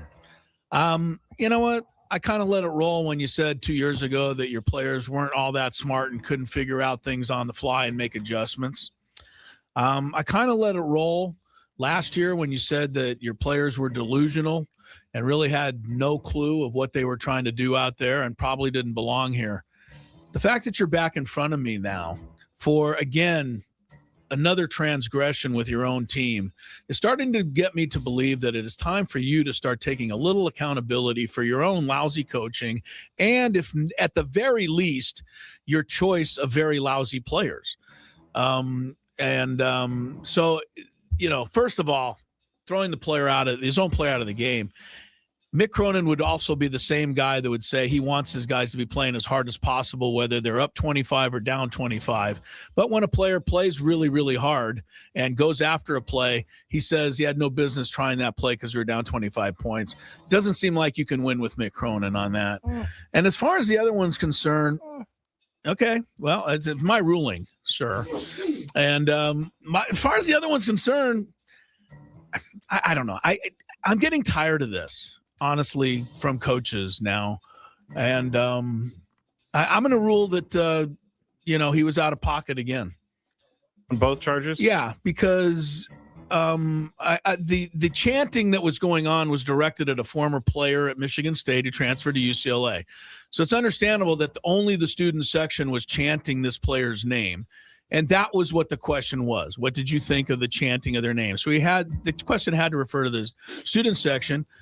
The guy who asked the question did not say anything. after Mick Cronin said, I don't give a rat's ass about the student section. He didn't say anything. But then Mick Cronin came back and said, that's the dumbest question I've ever heard. And I think if the reporter had any gumption of all, he would have looked back and said, well, guess what? It follows only the dumbest answer I've ever heard. But you never hear a reporter say that. And if they did, they would be blown completely out of the water. Mick Cronin, to me, is a bully. And he's bullying his own players, and I believe he's starting to bully the media. And I think it's a really bad look for UCLA. And I don't know. Kansas State fired their coach for a lot less. Maybe UCLA needs to take a look at this. Maybe you're trying to get him fired now, huh? Yeah, I do. I think UCLA ought to consider it. I think Mick Cronin is, after almost every game they lose now, Mick Cronin is embarrassing the university. Okay, I'm going to come back to this. College players are now paid. I'm going to give him one. Do their job. Tony, I give him one. I gave him two. I gave him 3 and 4. What exactly are you giving him? Like, is a coach not allowed? I mean, you don't like coaches in general talking bad about their team. So you got to have a bias about that entering this thing. Okay. Coach should certainly be able to call out their team. If the team is delusional, then guess what? Your team is delusional. Okay. And there should be nothing wrong with being able to say that. Is it the space to do it every time? No. But, I mean, sometimes you got to try to do whatever you got to do to get these guys going. Because, again, his job, not ours, is on the line if they aren't playing up to the level that the UCLA bosses think they should play. And in this case, I just don't think that his comments last year about them being delusional have any kind of merit in this particular conversation. Well, I do when I think when you raise the stakes to grabbing your own player and throwing him out of the game. That's something I've never seen any coach do, not even Bobby Knight. I don't know that he grabbed him, You've seen threw that? him out of the Bobby game. Knight literally had somebody by the shirt. I've seen it multiple times. There's like, come on. Yeah, like, in practice. Coaches do that. Okay, but did they throw him out of the game? No. I've never seen a coach do that. I think that's something new. Anyway, all right. Well, I think Mick Cronin is going to continue with this behavior, and he's going to continue going on and on and on because I think he's above it all, and he's not going to be above it in my courtroom. I've kind of had enough of his act. If he draws you as the judge, then he's in good shape. He can continue. Unfortunately for you, this isn't just your courtroom. This is actually both of our courtrooms. Yes. So therefore, I mean, wait a minute. Does this mean that Scraby has to break the tie? I think so. Oh man, Chris is gonna hate me. I feel like coaches these days are getting in trouble for trying to coach up their kids, and I'm not sure where this is going. I saw the Jerome Tang thing the other day. He called them out. He said they're not going to be here next year if they keep playing like this. I have zero issues with that. These players, this is their job. So if you do not want criticism, do not accept money, because now you are a professional athlete. Yeah, sports ain't for everybody. I mean, that's just what it is. Like, you got to have a thick skin. And for so long, we've been talking about coaches coddling the athletes. That's I've true. been hearing that for a very long time. And so now we got some coaches trying to turn it the other way, and they still getting beat down. Like, you're too hard on them. I will give this to Chris. Mick Cronin is a repeat offender, so I think maybe if this was a first incident, we would not be talking about it like this. But this is at least a fifth incident we've talked about with Mick Cronin, so I think it all piles on. Wow. I can't. It's hard to make the comparison because I can't even see it happening. But if Brian Dutcher grabbed a player coming off the court and just pushed him toward the locker room and told an assistant coach to come over and get this kid off my bench, I'd be embarrassed as an Aztec. I can't even imagine it happening. So I feel kind of bad that I'm bringing that up as a comparison. But I think from far away, it's easy for us to see. And Mick Cronin has already established himself as no nonsense. So that's somehow okay. It's not. What about the fact that the guy went back after the player and got in his face? Wasn't Mick Cronin like trying to get him out of there so nothing accelerated and became worse? The Michigan State player got in the UCLA player's face. The UCLA player just stood there and didn't do anything. I mean, what was he supposed to do? Walk away. Oh, all right. Well, get taken by Mick Cronin and thrown away. I mean, I just think if that dude broke his arm on the fall, he would have been warranted for anything at that point. And it could have happened the way he fell. He could have got his leg caught under him. It was just a dangerous play. I do think Mick overreacted. He definitely, I think because of the circumstances, the crowd, all that, all led to him overreacting. But it was a dangerous play. It was, Tony. But let me ask you and it was adjudicated that way as a flagrant foul. I like that word. All right. So that happened, and nobody's arguing that. But I want to say this: I've now played for Mick Cronin for 2 years, and he calls me out after every game I lose, and he says I'm delusional, and he says I don't understand the game, and he says I don't put enough effort in, and he says whatever else he says. What if I slow up and just let the guy go in for a layup, and then after the game I get chewed out because I wasn't playing hard? That's when you say, well, you would have. That hasn't been his argument. Okay. His argument has been, first of all, we're only taking the 3 times we've seen him on the clip, and we're combining it. This season's, they're 20-something games in. Are we to sit here and say he hasn't loved on those dudes? It's easy for us on the outside to point out the 3 incidents that we seen and say, oh, Mick Cronin, he's a bad cat. But we literally have only seen those 3 clips. We see nothing else. So I just feel like it's a little bit steep to go ahead and want to fire a guy because of the 3 incidents we saw when we don't know at all how the inner workings of that program work. When I was in rehab, they taught me something. When someone when you point a finger at someone, point 10 back at yourself. And maybe some of these players need to think about things too. I don't know. Maybe. I invite people to find Greg Doyle's article in the Indy Star. I'm not going to quote some of the other things that we haven't mentioned that are in that article. You may feel a little the different NBA type of scouts way. say he's mean. Well, that's not the We only got thing Chris they versus said. the fans next. Hey, it's Ben and Woods. We love Sandy. All right, it's time for the Beaver Nuggets. So the story is somehow Buc-ee's got brought up. I think Frank brought it up. Yes. And it's a rest stop / mall / entertainment zone, super center. And someone said on the chat yesterday that they have 100. They went to one with 100 gas pumps, which is a lot, I guess. But while we were talking about this, Sam Levitt was in New York listening, and he goes, "Put me on, put me on, put me on." And so we put him on, and he's talking about how much he loves Buc-ee's. And so we got into the conversation, and it ended up being about the Beaver Nuggets. And so I had to order them because I find the name Beaver Nuggets very gross. I find it gross. But we're going to go with this. It's kind of like a Cheeto / a corn pop. It's like a cheese doodle. A cheese doodle.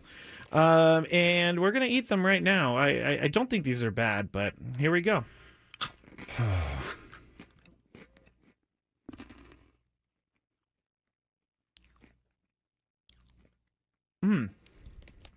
I like it. It tastes like a corn pop. I was just saying it tastes like a waffle, really. It does kind of taste like a waffle. You know what? I'm in. These are good. Yeah, I'm not. You want another one? No, I don't want another one. But yeah, I mean, it tastes like a waffle, like a waffle with syrup on it. It's pretty good. I gotta say, I'm not hating these at all. Actually, they're very good. I like this. The waffle is a perfect explanation. If you've ever had, I'm sorry, I'm talking on the microphone with food in my mouth. But if you've ever had a what is it? A Lay's potato chip that's waffle flavor. It's kind of like that. Sad Fryer says, "Are they cheesy?" No, they're not cheesy at all. Actually, they're sweet. No, it's like a hard waffle with syrup on it. With dried encrusted syrup on it. Now, I don't exactly know what the puff is. It could be just fake something. Most likely. I mean, it's like caramel a little bit too.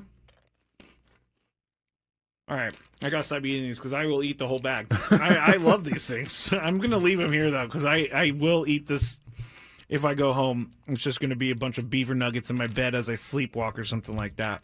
All right, it's time for the Beaver Nuggets. So the story is somehow Buc-ee's got brought up. I think Frank brought it up. Yes. And it's a rest stop / mall / entertainment zone, super center. And someone said on the chat yesterday that they have like 100. They went to one with like 100 gas pumps, which is a lot, I guess. But while we were talking about this, Sam Levitt was in New York listening, and he goes, "Put me on, put me on, put me on." And so we put him on, and he's talking about how much he loves Buc-ee's. And so we got into the conversation, and it ended up being about the beaver nuggets. And so I had to order them because I find the name beaver nuggets very gross. I find it gross. But we're going to go with this. It's kind of like a Cheeto / a corn pop. It's like a cheese doodle. A cheese doodle. And we're going to eat them right now. I don't think these are bad, but here we go.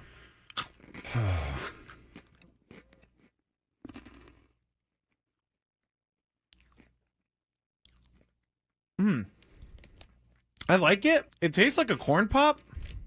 I was going to say it tastes like a waffle, really. It does kind of taste like a waffle. You know what? I'm in. These are good. Yeah, I'm not. You want another one? No, I don't want another one. But yeah, I mean, it tastes like a waffle, like a waffle with syrup on it. It's pretty good. I gotta say, I'm not hating these at all. Actually, they're very good. I like this. The waffle is a perfect explanation.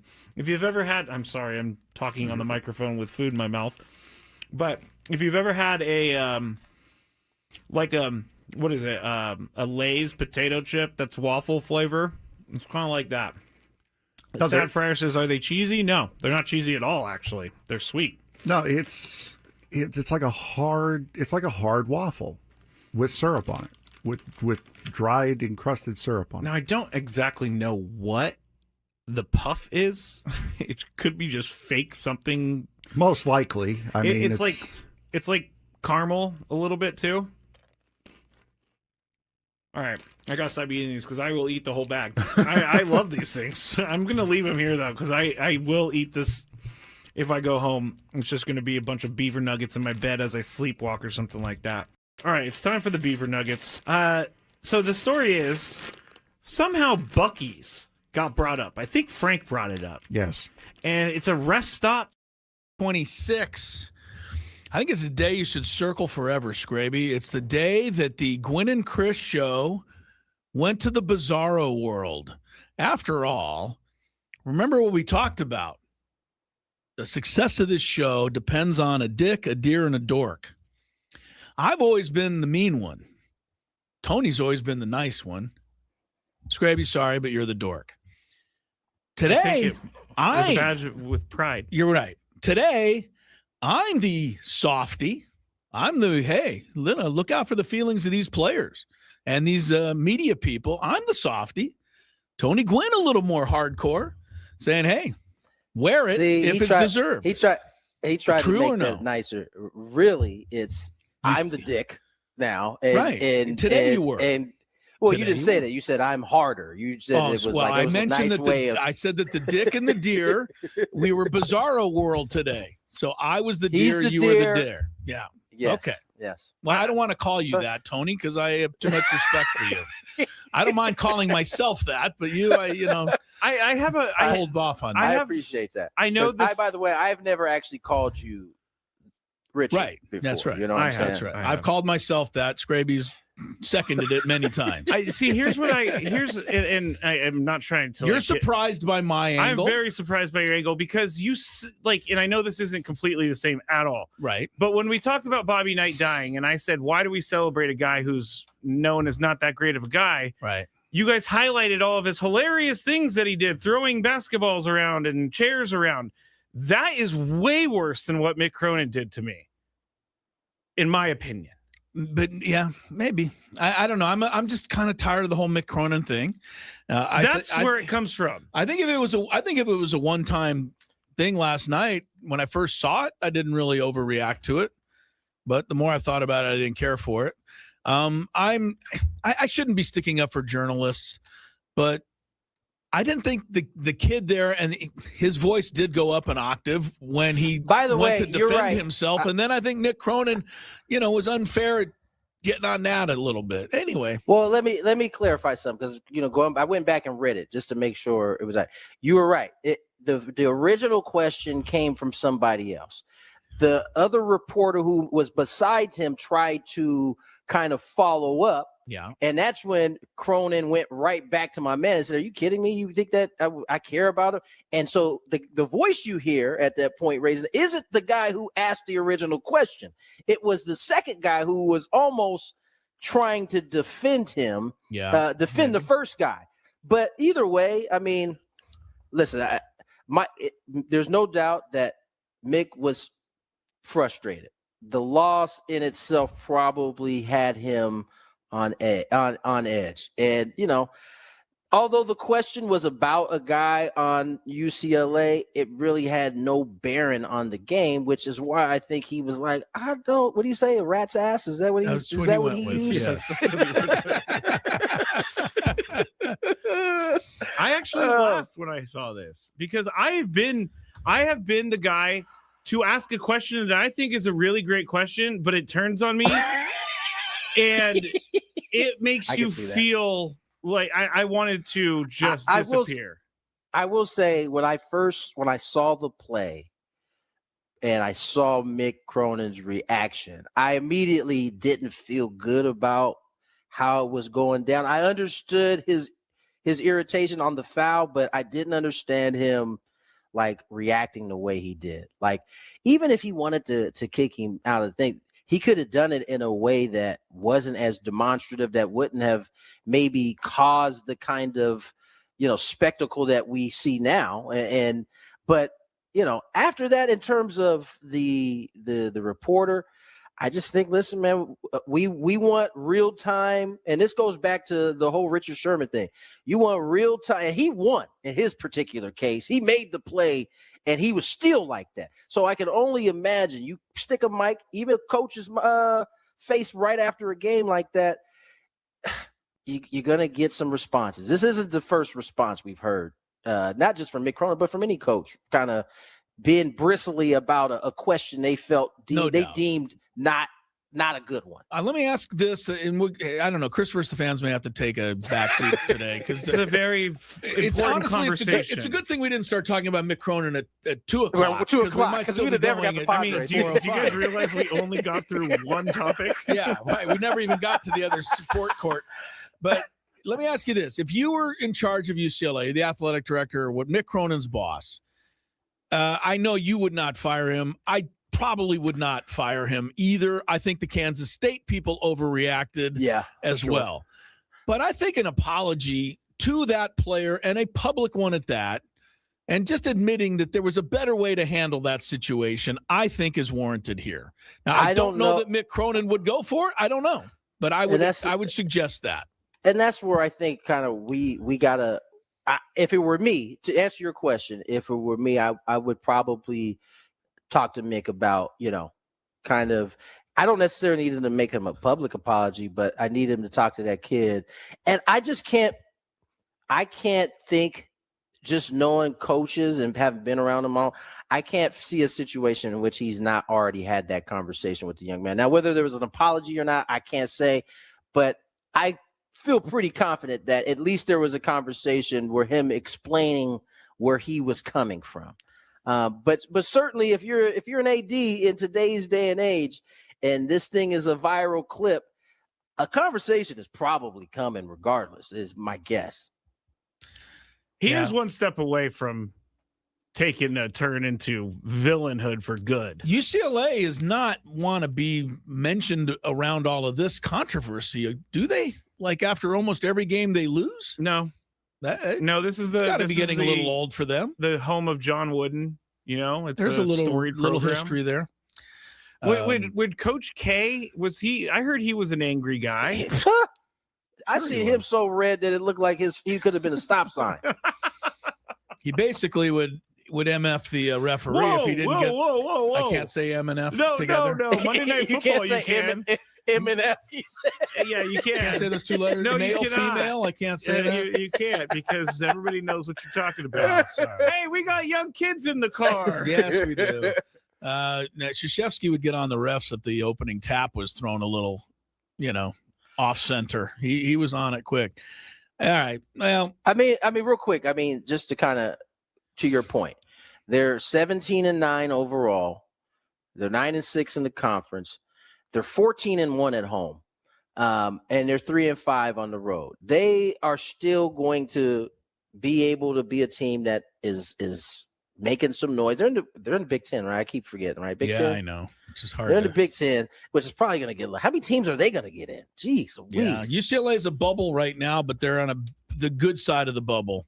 Unlike us. So yeah, we're kind of we fell to the wrong side last night.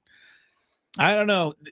I did notice that this was a fun stat I saw today that all of the West Coast teams combined, UCLA, SC, Oregon, and Washington, are a total of 6-19 on the road this year in conference. So that's what traveling. you get. Yeah, that's what you get. I can't imagine money. I can't imagine Cal and Stanford are doing a whole lot better on the road in the ACC either. So that's what y'all get. That's part of it, I think. We'll see now. Mick Cronin, I will say this. They're playing, I think, home to Illinois Saturday. First of all, Illinois is top 10, so you got a tough game right there. People are going to judge how they play in that game, and they're going to make a connection to what happened last night, whether fair There's going or to be not. There's going to be a bunch of eyeballs on it, Right. No doubt. Yeah. Illinois at home, Saturday, yeah, I believe. Saturday, 5 p.m. Yeah, so if Illinois wins by 20, he's going to have to answer those questions.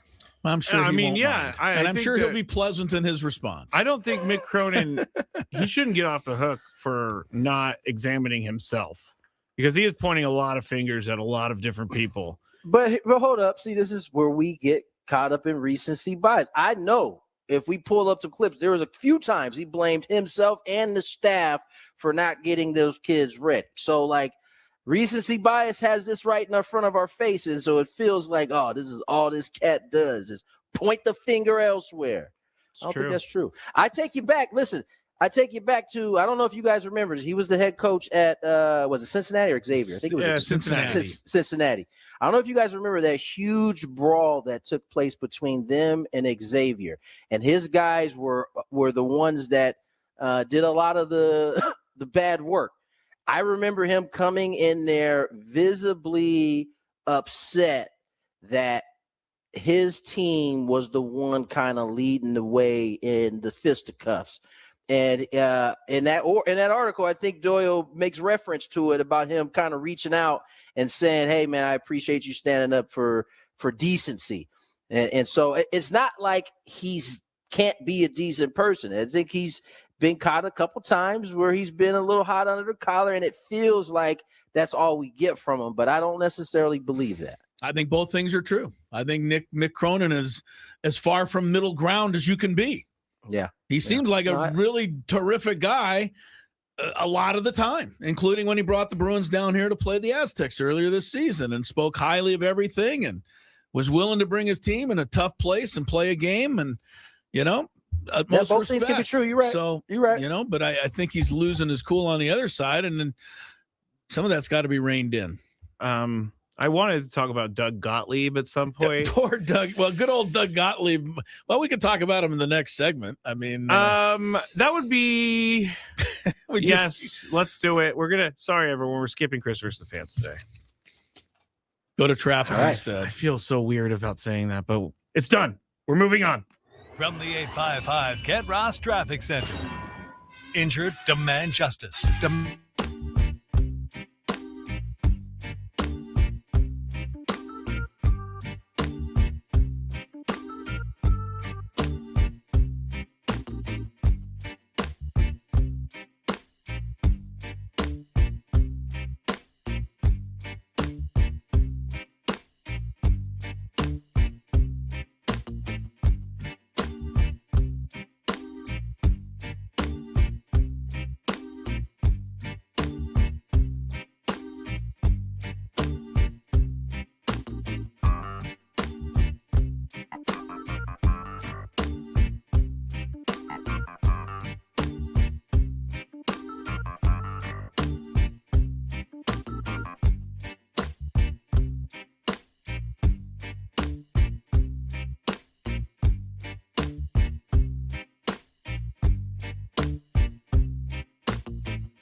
4:18 on the clock. Tony Gwynn Jr., Chris Ello, Matt Scraby, a spirited Gwynn and Chris here on this hump day. And congratulations, Mick Cronin, one of the longest segments we've ever had on one topic. Mick Cronin's going on the 4th segment in a row. God. Come on. It's been that kind of show today. Yeah. Coming up here on a Big Five shortly, Scraby has basically taken away a few of our talking points in order to get his Big Five in. But thank you. We're going to do our best here to kind of keep things moving. Gosh, where do you guys want to go? I mean, we can go back to the Padres. We need to talk about Doug Gottlieb. He wants to get Doug Gottlieb in since we're on crazy college coaches right now. All right. Yeah, we are in the Doug crazy back college in coach corner. So we're going to go with this. Now, Doug Gottlieb is the head coach of Green Bay. I believe they're the Phoenix. They are. And I believe he took some time away. He has stepped away from radio. No. And been a full-time coach here recently. Not true. Really? Still doing the show, according to his brother Greg. Really? Yeah. His brother's an assistant on the women's team. Yeah, I know his brother is in town. I saw the story.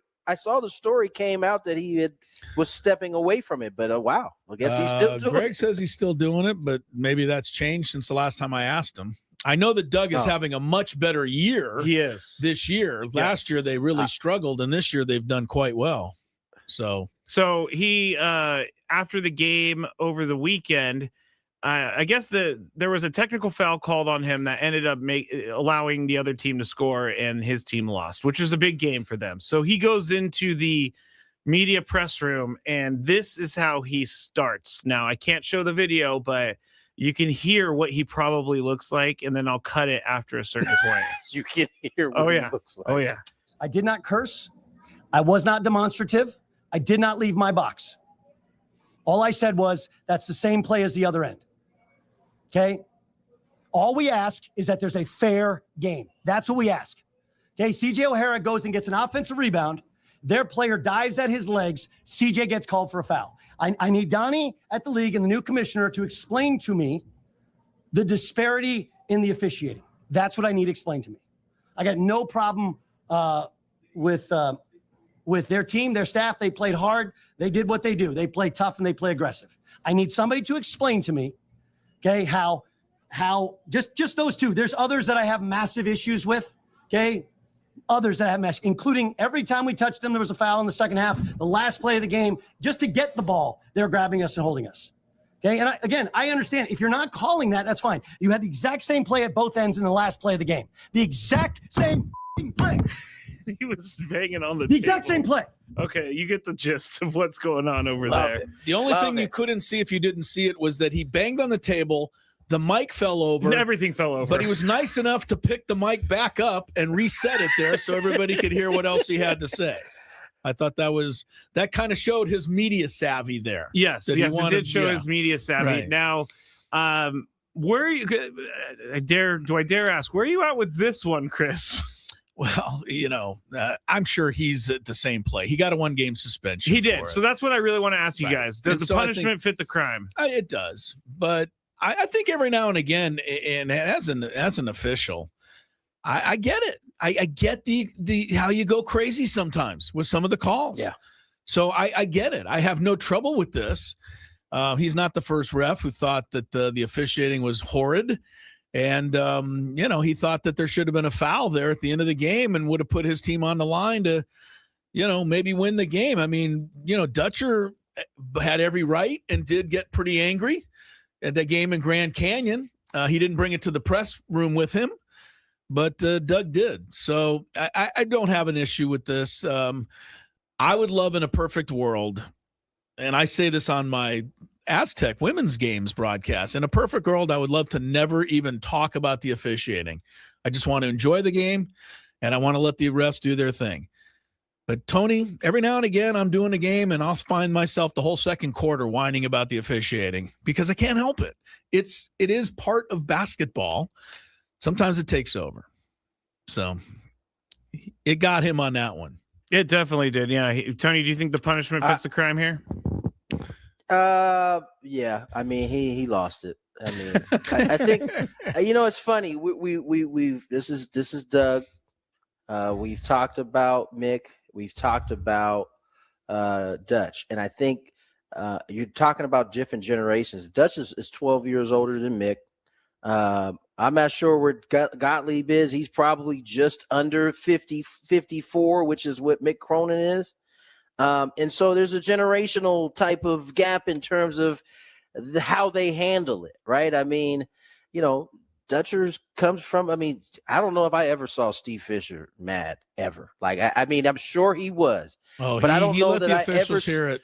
I don't know that I ever saw it after the last second went off the clock. No, you're right. He controlled and it. That's how Dutch handles himself. And so I think it's a lot about who you have who you've had to kind of mentor you and watch you kind of take on some of those qualities. But I think it's warranted. I mean, I appreciated his passion at the end. You could tell that last pound that knocked the mic down.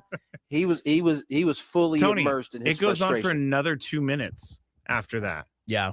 But you could hear it because he reset the microphone up. He sure did.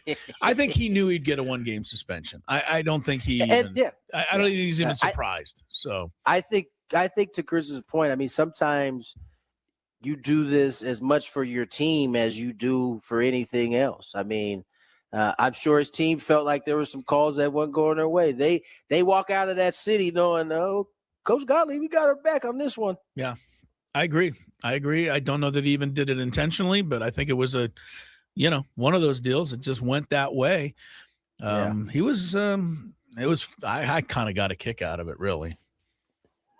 See, that's so funny to me. That is so why? Because it doesn't compute in my brain. It's like, why? You were because so mad at Mick Cronin for a question by a random guy. No, I'm not. I'm mad at the way he treated another human being. I don't care for that. Yeah, I like treating people with a little respect. Doug Gottlieb's just yelling out into the ether. That's a different deal to me. He's just blowing off steam. The Horizon League needs to thank him for all of the press that they got, because no one knows who the Horizon League is. I think they're different. I think they're different situations. Do you think it's also because Doug Gottlieb isn't a mean guy? I don't know that he's not a mean guy. I've listened to him I know his brother. I don't know Doug. I've listened to him on the radio, and sometimes he said things I liked, and he said a lot of things I didn't like. And no, this has nothing to do with that. Okay. I think every coach has a right to let some steam off about the officiating, and if they go overboard, they get a suspension, and that's warranted. I do love a good coach meltdown. We got to talk about your Gottlieb story that you've been pestering us about for the last 2.5 hours. Almost 2.5 hours. You know what? We may have to come back and take away the Chronicles and just continue the Mick Cronin conversation until it's fine with me. The cows come home tonight. Fine with me. The big five is going to be Mick Cronin number 5, UCLA basketball number 4, the kid on UCLA got thrown out of the game number 3, the reporter number 2. Who's number 1? You're doing a good job with this. Just the whole shebang in general, yeah. Hey, Scrape, you might have some reprieve coming out of Seattle, man. It's like they might be trying to sell that Seahawk team. Why would that be reprieve? Well, they might not get a good owner, and then they don't have to win Super Bowls over your squad anymore, like they did this year. I just feel like the Seahawks are always going to be good. Good. You think? I feel the same way. Have they always been good? For How a many while great they were years have terrible, they had? but in the last 15, 20 years, they've been pretty good. All right. Wouldn't you? I mean, they've been to 2 Super Bowls, 3 Super Bowls now. 1, 2 of them. Yeah. I don't know. All right, let's move on. Let's go ahead and slide away to break. Scrape's got his big 5 full of great stories and conversation on the other side. Ben and Woods on the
at least for now. Might revisit it later. Never know. Scraby's got the big five. Gwynn and Chris, Crisello, Tony Gwynn Jr., Scraby. And it is 97.3 The Fan. And we didn't do the Chris versus the Fans today, so hopefully we'll be able to give away a couple prizes tomorrow. We'll figure that out. We'll make sure you get what you deserve out there. And we also will still give you a chance today to get a 4-pack of tickets to a Padres spring training game at the Peoria Sports Complex and qualify you for a shot at the grand prize, which is 4 tickets to Padres Giants on April 1st at Petco Park. Scraby will handle that. Stick around. You will have a chance to win those tickets here in just a little bit. I want to bring up something real quick. Please. My daily gripe last night was one of aggressive Prius drivers. Just Prius? Yes. I'm not going to do the other electric cars, but it drives me insane when someone who claims that they're trying to save the environment drives 100 miles an hour and recklessly, and it's always Prius drivers. And I used to be a Prius driver. You think it's always Prius drivers? I mean, it's a lot of Tesla drivers as well, but I was talking. Yeah, I was about to throw the Tesla folks in there because I know I've seen them. Yeah, they're we don't even need to speak about them. Everybody understands that Tesla drivers are the worst. But I just offended a lot of people out there, including your co-host there, Mr. Gwynn. Yeah. Thank you, sir. Well, certain Tesla drivers are okay, but I feel like the Tesla power is not good for everyone because they try to pull off things on the freeway that you can't or shouldn't pull off. So I don't know if you guys have the same aggressive Prius driver gripe, but Chris. I just I don't know. These cars go by me so fast. My car's spinning around. I don't know what car it was. Well, that's because I'm like in a Bugs Bunny cartoon, man. And the car just, I can't deal with these people. Chris has got Too Barry fast. Manilow on going 45. I'm just trying to enjoy a song, and I don't go 45. That's just a total misnomer that I don't really like. He does not like it when I I don't say like that. No, I don't like you doing that. I go, look, my wife gets on my case for reckless driving from time to time. So I just want you to know I'm not a slow lane guy with my blinker on to go around the world. Okay. All right. Struck another nerve. Yeah, that's a nerve. Struck another Well, I don't nerve. like that. I don't like you pushing me toward the grave earlier than I have to be. I'm not. What? Well, you're trying to make it sound like I'm this old decrepit driver. Well, you know, say can't everybody even, just speeds can't by even get the you. car into second. When they're going 110 miles an hour, yes, they are speeding by me. That is true. All right, I think it's time for the big five after that. Hurry. From the 855 Get Ross Traffic Center. Injured? Demand justice. Demand Jurowitz. 855GetRoss.com. Here's Kelly Danick. Traffic is brought to you by Rivermark Medical. Speed's getting back to normal southbound 5, an accident clear just past 28th Street. Still seeing a little residual slowing on the Coronado Bridge. Eastbound 54 before Woodman, we have reports of a stalled vehicle. It's been pushed into the center divide and looks like a crash has cleared on southbound 805 before Balboa. In the East County, eastbound 8 before 2nd Street. Collision involving a couple vehicles there over to the right shoulder. And collision has cleared northbound 15 near Rainbow Valley. Watch out for a little residual slowing there. Rivermark Medical is conducting a rapid 3 study for Flowcent, a minimally invasive device designed to relieve symptoms from BPH. Men 45 or older suffering from frequent, painful, or difficulty urinating may qualify. Learn more at rivermarkmedical.com. That's rivermarkmedical.com. I'm Kelly Danick with Gwynn and Chris, San Diego's #1 sports station, 97.3 The Fan. It's that time of the show when we check on the latest in sports. Only the most important topics and questions are brought to light. Stop what you're doing and listen. These news stories will astound and amaze you. The one, the only. Oh my God, who the hell cares? The Big Five starts now on 97.3 The Fan. I think I need to change the channel in studio. Nate Oates is on TV, which is another one of favorite Chris's Well, I was favorites. just going to comment that the coach on the other side for the Sauce is John Calipari. And it is definitely a new world when John Calipari is the sympathetic figure up there of the two coaches. That is a weird place. Yeah, Calipari is now the voice of reason compared to Nate Oates. Ugh, That is kind of crazy. Yeah, it is. Number 5. All right. By the way, Nate on the chat says I have an e-bike. I definitely do not have an e-bike. Okay, I'm not ever going to get an e-bike. Clinton said, thanks, Graves. I'm not sure if that was agreement on the Prius or he's mad that I just insulted Prius people. So I'm sure I'll see those messages a little bit later. But keep in mind, I did drive a Prius for like 3 years. Not 120 miles an hour. No, mine couldn't make it that fast, Chris. All right, let's get into it. I think I've already hit number 5. Here we go. Apparently, the Athletics' Jason Stark put out a poll to MLB executives, and one of the questions was the best subtraction from a team this season. Nick Castellanos led the way with 6 votes. Here's the thing.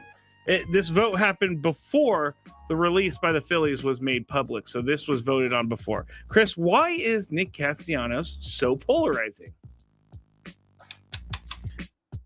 Well, the beer story is not helping him, although it doesn't affect me too much. I think the fact that we've touched on this. When you ask Nick Castellanos a question, you're going to have to work to get an answer. And that a lot of times is his quirkiness, which I think a lot of writers take as rudeness toward them, not making their job easy. So they're happy to see him go. I still have not heard one thing that makes me understand why he would be any kind of detriment to the Phillies clubhouse. Not one. I've heard a lot of weird answers. I called him the kook yesterday, but I did so lovingly. It was kind of a lovingly thing. I mean, he's just kind of off kilter. That's all. I don't have a problem with that, but we'll find out, I guess. But yeah. Tony, why is Nick Castellanos so polarizing? I don't know. It just seems like this one situation has taken on a life of its own for whatever reason. Maybe it's because he was in Philly as well. But I don't think Nick has changed much since he's been in the league. He's been the same guy. I don't know. I don't have a good answer for why this is lingering the way it has. Because you see people in Philly say how good he was in the clubhouse. So, like, you know, this is one of those narrative things because we saw or we read about the beer incident. It just seems like it's taken on a life of its own. Because when, what was it, AC asked him yesterday or 2 days ago, you know, talk about the fact that this is a fresh start for you. And he said, well, it's a fresh start. I do love that. And AC was like, okay. And he goes, okay. That's what he gave him. He asked and answered. Yeah. And so I'm not AC, but I'm saying other writers may feel some type of way about that. So they talk negatively. I don't know, because I need to see something for myself, and I don't have anything on my radar yet. All right. Number 4. Back when the Michigan Wolverines blew out the Aztecs, we had no idea the Michigan Wolverines were going to blow out everyone. The Wolverines are 25-1 on the year, and they're putting up video game-like numbers this season. They have 7 40-point wins. They have 10 30-point wins. They have 14 20-point wins, and they have 21 total double-digit wins. So their average outcome of their games is 22-point win for Michigan. They have 6 ranked wins by a 21-point average. So all of these things are said that some are saying that this, in this day and age of college basketball, they may be having the best regular season ever. Tony, agree or disagree? Well, they got a loss on their record, if I'm not mistaken, right? They do, 25-1. They can't be the best regular season. Best regular season went undefeated. So, like, I mean, well, there's been a few of them do that too. Kentucky did it 10 years ago and lost in the tournament, but that's right. I think Indiana was the team before that, right? Indiana's the only one in the last, 1976 took it all away. UCLA did it before them about 5 times, but that's way back when. Before I Mick just Cronin. think that if you're going to get the title of best regular season ever, it needs to end with a 0. You can't have one loss regardless of how much you smoked everybody else by. You got one blemish. We don't even know the Michigan's going to. We don't even know the Michigan's going to finish number 1. They are right now. They play Duke on Saturday. That could be the end of their number 1. I do think Michigan's awfully good. Everything I've seen leads me to believe that. But college basketball is just way too crazy right now for me to crown anybody like that. You want to crown them? Crown them. Michigan lost to Wisconsin at home. No, that's Wisconsin's good, but they weren't ranked that day, and they beat them. So there you go. All right. Number 3. We're gonna get serious here because this is a bad story. But an ex-girlfriend of Kansas City Chiefs receiver Rashee Rice has filed a civil lawsuit in Texas alleging he repeatedly assaulted her during an 18-month span from 2023 to 2025. Dakota Jones, who said she was pregnant during many of the alleged assaults, is seeking more than $1 million. She alleged that Rice strangled her in December 2023 and exhibited a history of abusive behavior through the relationship in both Texas and Missouri until July 2025. Her lawyer said this, quote, Rice has grabbed, choked, strangled, pushed, thrown, scratched, hit, and headbutted Ms. Jones, as well as hit her with inanimate objects, end quote. So, the Chiefs have said that they are aware of this situation. They're following it. So, Chris, if you're the Chiefs, what are you doing after, taking everything into account, the suspension last year, now this, what do you do if you're the Chiefs? He was off my team 5 years ago, my team. That doesn't mean I don't believe he should play, and have a chance and a second chance. But I'm not a fan of this guy and just his way he goes about things. And I think, I've always felt the driving crazy and inciting a crash where other people get badly injured or even die is a transgression that I have a lot of trouble, forgiving. So he wouldn't be part of my club. I'd be more than happy to let him go play over another club. I don't know how much longer, the Chiefs can do this and look at themselves in the mirror. I understand that everybody's innocent until proven guilty, but if it looks like a duck and walks and talks like a duck, most of the times it's a duck. It's a goose. Yeah, Rashee Rice is in trouble all the time. I just don't need that. Tony, what do you do if you're the Chiefs?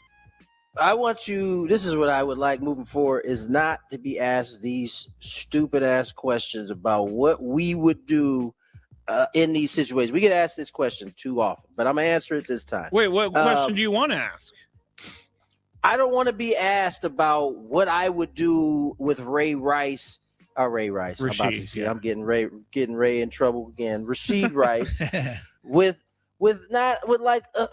just outside information in terms of Chris is right. He's been in trouble a lot, and the Chiefs would be more than within their right to move on and let somebody else do it. But this is a civil case. It's not, police aren't involved in this. He's not going to jail for hitting her, for hitting this young lady. And it's just it's answering what we should do. It's a speculative question is what I think you're trying to say, right, Tony? Because we don't know everything, unfortunately. Right. I don't like the speculative part, but for the sake of this particular question, I would say at this point, I'm probably moving on because of the things Chris kind of mentioned. This isn't like his first run in. And as a championship organization, I would guess that this is probably not helpful. This was the question itself was something that we talked about a long time ago, because I used to ask, what do you think the Chiefs are going to do? And you guys kept saying, no idea what the Chiefs are going to do. And so then I asked, what are you guys going to do? Because it got an opinion out there. That's the only reason I asked it. It's not. I know you're not doing it to trap us. I know that. But I'm just saying, we don't have, in order to speak on this, with some type of education behind it, we need to know more info, and just the things you listed off in this civil. That's true. Because we could just. Guys, sorry, Tony, I didn't mean. No, to it just makes it. It just makes it tough to answer that question when we don't know all of the facts. We could conceivably, right, in 2 weeks, find out that his girlfriend is just an absolute. Mess. Right? A total mess and liar. Just what do you call it? Somebody's just a repeat liar. Pathological liar, habitual liar. Maybe she just lies and makes all this stuff up, and that gets proven to us, and now we just, buried Rashee Rice, and the whole thing is not even fair. I understand. So that's part of what needs to be said. I understand all of these opinions. Okay. Number 2. The 2026 NFL season will see the 49ers travel a lot. And internationally. Who's the coach of the 40? They get to get away from their freaking their practice facility. Oh, they don't want to be near trying the to keep 'em electrical safer. substation. Yeah, don't be going that way, Mr. Shire the Crier. Shire the Crier. And your organization accepted this, so they got no excuses. They did, but the 49ers are going to play a regular season game in Mexico City, and they're going to play a game in Australia against the Rams next year. This makes the 49ers the first NFL team to play international games on 2 different continents. In addition to that global travel, they have to go to the East Coast for the Falcons and the Giants, and it's estimated that they're going to fly 38,000 round-trip miles, surpassing the record set by the Chargers and the Rams I already last hear an excuse, year. don't you, Tony? Next about mid-season when they're 4-6. I'm trying to stay away. They're going to I'm trying to Australia. stay away from being biased. My question is this too much travel? You Tony? can't possibly stay away from being biased. It's not too much travel. I guarantee you, if this was Seattle- another team, you guys would be like, it's too much travel. The Seattle Mariners travel way more than what the 49ers are. Yeah. On West a Coast yearly teams have it basis. tougher. That's not true. West Coast teams have it tougher, which is the The 49ers Seahawks are didn't one. aren't going to be traveling to Australia. I didn't say Seattle Seahawks. I Oh. said the Mariners. Oh, sorry. I Yeah, went to so teams- Seahawk brain. Teams travel a lot further without going to 2 different continents. Yeah, I'll give you that. The baseball team travels way more than anybody else because they so fly I think- way more. I think they'll be okay. I really do. All right. I don't need Chris's opinion. Yes, you do. Number 1. I'm going to give it to you anyway. Yes. Is this too much travel? Well, of course it is. And I think, first of all, it eliminates the 49ers from any consideration next year. And I hope that the result is they finish last. Secondly, I don't want to hear any complaining about the fact that any of the guys who live in the San Francisco metropolitan area for at least 2 games will have a much shorter trip to the airplane than they would to have to drive all the way down 50 miles to Santa Clara, Well, where you hate the fact their home field is. Mostly they live in Santa Clara and the surrounding Do they? area. I Yeah, don't know. yeah. George Kittle and Fred Warner live in the area. All right. Yeah. No one's going to be stupid enough to buy a house in San Francisco and drive the 35 miles Santa each Clara. day to Santa Clara. What's wrong with that? I mean, sometimes you need to decompress. After You the do. game. It's a You nice do. You'll take long ride. You'll go one day in that 101 traffic going north or south, and you would be done. I'm good. Done. It is one of the worst stretches of freeway in the country, I would have to say. I don't know. I don't know. There's a few spots in Los Angeles that are just no, there is god awful. Yeah. There Like I is. could get out and ghost ride my car. That's how bad the traffic is. Yes, when the person walking for gas on the side of the freeway is beating you to the next exit. Yeah, that's a little frustrating. Sir, can I get a ride? Yeah. Number 1. All right. Very, very, very, very, very serious topic came to my email earlier today. I bet. There was a lawsuit against Buffalo Wild Wings saying that the I thought you were serious. No, I wasn't.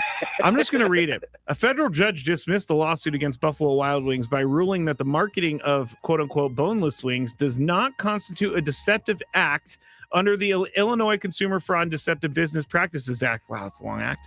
The judge characterized the legal complaint, get this, Chris, you're going to love this, as having, quote, no meat on its bones. Judges have a sense of humor sometimes. Judge John Tharp Jr. noted that reasonable customers are not misled by the name, pointing out that the restaurant's cauliflower wings are also listed in the wing section without causing confusion, although I do have a major issue with cauliflower wings being called boneless wings or listed So in if the you say wing boneless section. wings, people are, what are they mad about? That there should be bones in them? Well, someone Or that sued. should be in the form of a wing. It's false advertising. Because it's not actual actual wing meat. It's other meat. So it's not like do you understand why this is it chicken? this- though? It's chicken though, right? I'm gonna have to go back and look. Oh, see, I told you boneless wing people are frauds out there. You're not even eating real chicken. Buffalo wings are not made of buffalo at all, right? They were invented in They're not. Buffalo, Correct, Chris. but they're Yes. not made of buffalo. No. Does anybody know? I mean, there's a lot of reasons why, but this is at the crux of why our problem Yes. of our country has so Yes. many issues. Yes. Stuff Yes. like this. What's wrong with it? What's You're wrong suing with it? somebody. suing because the chicken may not be chicken. There's actually somebody who has a real lawsuit that's waiting in line behind this person. He's sued for roughly $10 million. Is there? And he tried to get 10 mil he too. did. You know what? I'll be honest with you, and I would try to promote this too, Tony. If I was a judge, I'd not only throw it out of court, but I would charge him for my time and the court reporter's time and the bailiff's time and, whoever from Buffalo Wild Wings had to go down there. Can you put someone in contempt for bringing a bad case to the court? I mean, to me, that's the only way you're going to send a message to people to stop filing stupid cases, or you're going to have to pay the price. This is legitimately from the case filing. The guy said he's arguing that, quote, the buffalo wing more akin in composition to a chicken nugget rather than a chicken wing. That is in the lawsuit. Wow. Yes, and I'm also going to disbar the lawyer who brought this case. Right. Both things. Who said? Yeah. Who said? Yeah, we might be able to make this work. Oh, they are Johnny, not Johnny Cochran. What was the guy in Seinfeld? Remember, he played kind of a Johnny Cochran type lawyer. Oh yeah, you know what I'm talking I don't know about. his name. No, I seen a couple episodes with him in it. Where they get the lawyer in there and he goes. He had the mustache. Yeah, he's trying to win the case for for Kramer or somebody, but it's basically a money grab. Now, Buffalo Wild Wings did say this, and they make a really good argument. They said it's true. Our boneless wings are all white meat chicken. Our hamburgers contain no ham. Our buffalo wings are 0% buffalo. Jackie Childs was the lawyer in Seinfeld. Jackie Childs. So you guys are both throwing this out? Yeah, quickly. Yeah, absolutely. And this was filed in 2023, Chris. We probably wouldn't even let the defense. But then I'm filing my own case against the people who brought it to me. I'm ruling that you're gonna pay for the prosecution's everybody's time and money, and you're gonna pay for my time, pain and suffering for putting up with you idiots. Oh my gosh. That would be in the written statement to you idiots. That would be in the next to the there's not enough meat on its bones comment by the judge. 5 o'clock hour includes the ratings of the Padres off season. You're not going to be happy with them. Hey, it's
Happy hour is here.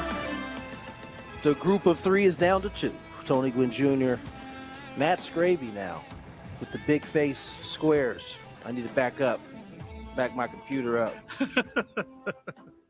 The big face squares.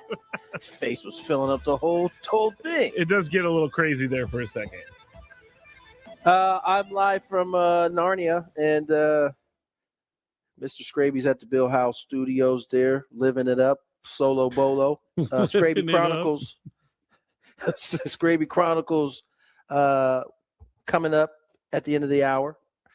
Scrabe, a lot of things going on, a lot of news today. You know, I've never wanted to knock a lot of news because we certainly have had our shares of days where there's been nothing. Yes. So, but you saw something that just came down, right? MLBPA? Yeah, so this whole thing we haven't really talked about because, quite honestly, I am confused as to what happened with this whole thing. Tony Clark had to step down, but Jeff Passan just released a tweet saying that they selected a new leader. Breaking: Bruce Meyer has been unanimously elected as executive director of the Major League Baseball Players Association.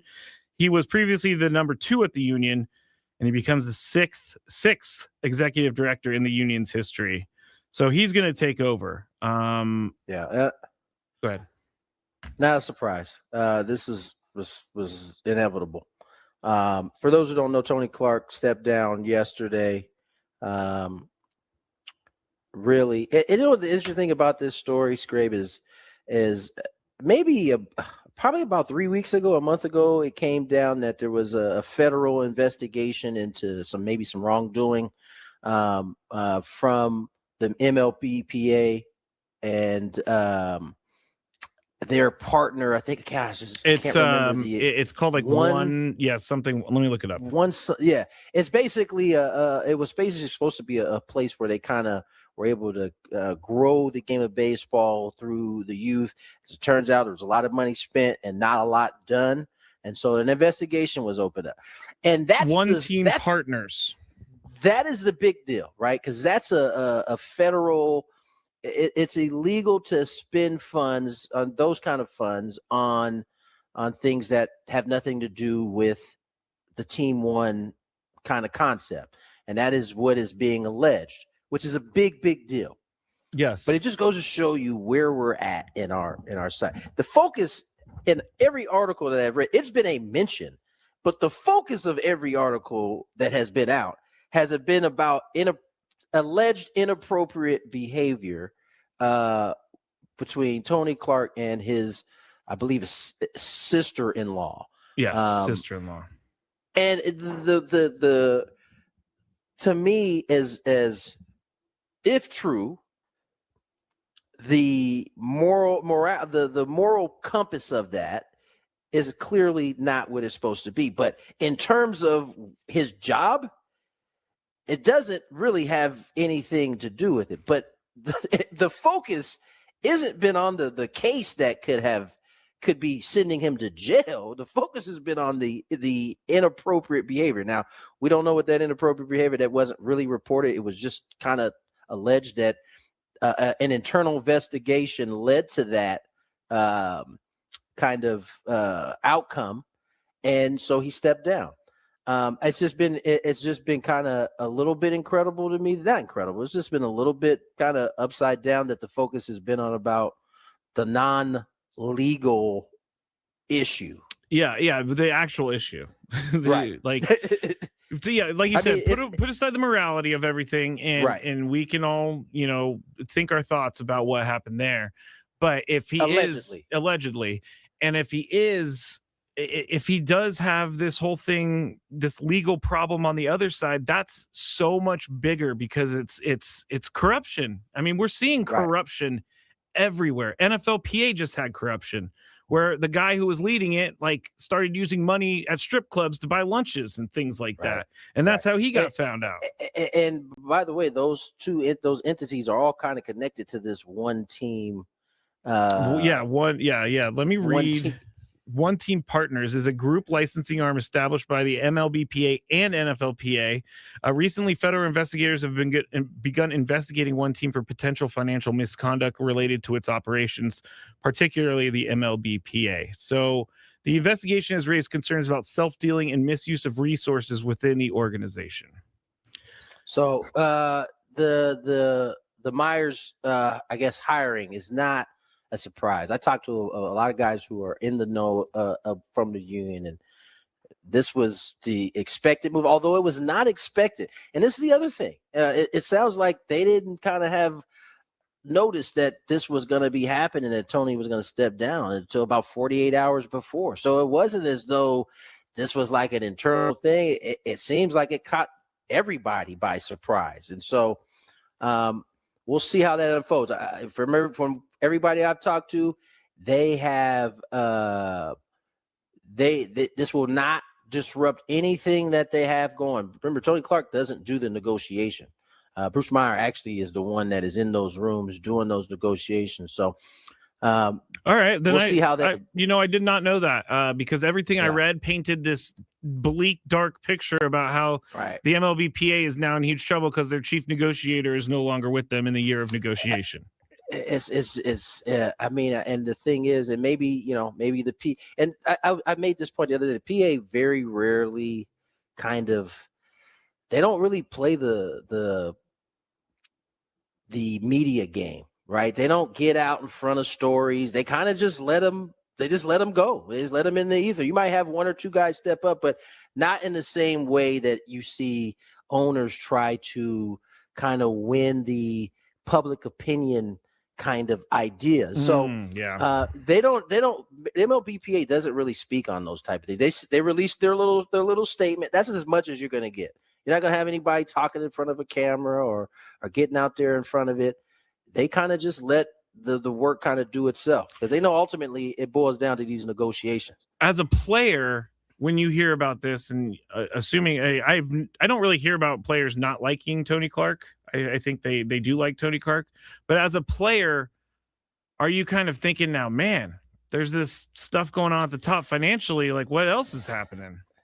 Here's what we don't often talk. We talk about a lot with the NFL, but it may not be nearly as big as the NFL in terms of the participation, but there are guys that don't participate like they should as it pertains to the union. They just kind of, they're there and they're a part of it, but they don't necessarily get involved with the ins and outs. And I would say maybe some of those guys might feel that way, but if you're locked in like you should be, and listen, as a player, I wasn't always locked into the labor deals like I should have been. I mean, later in my career, I kind of realized the importance of it.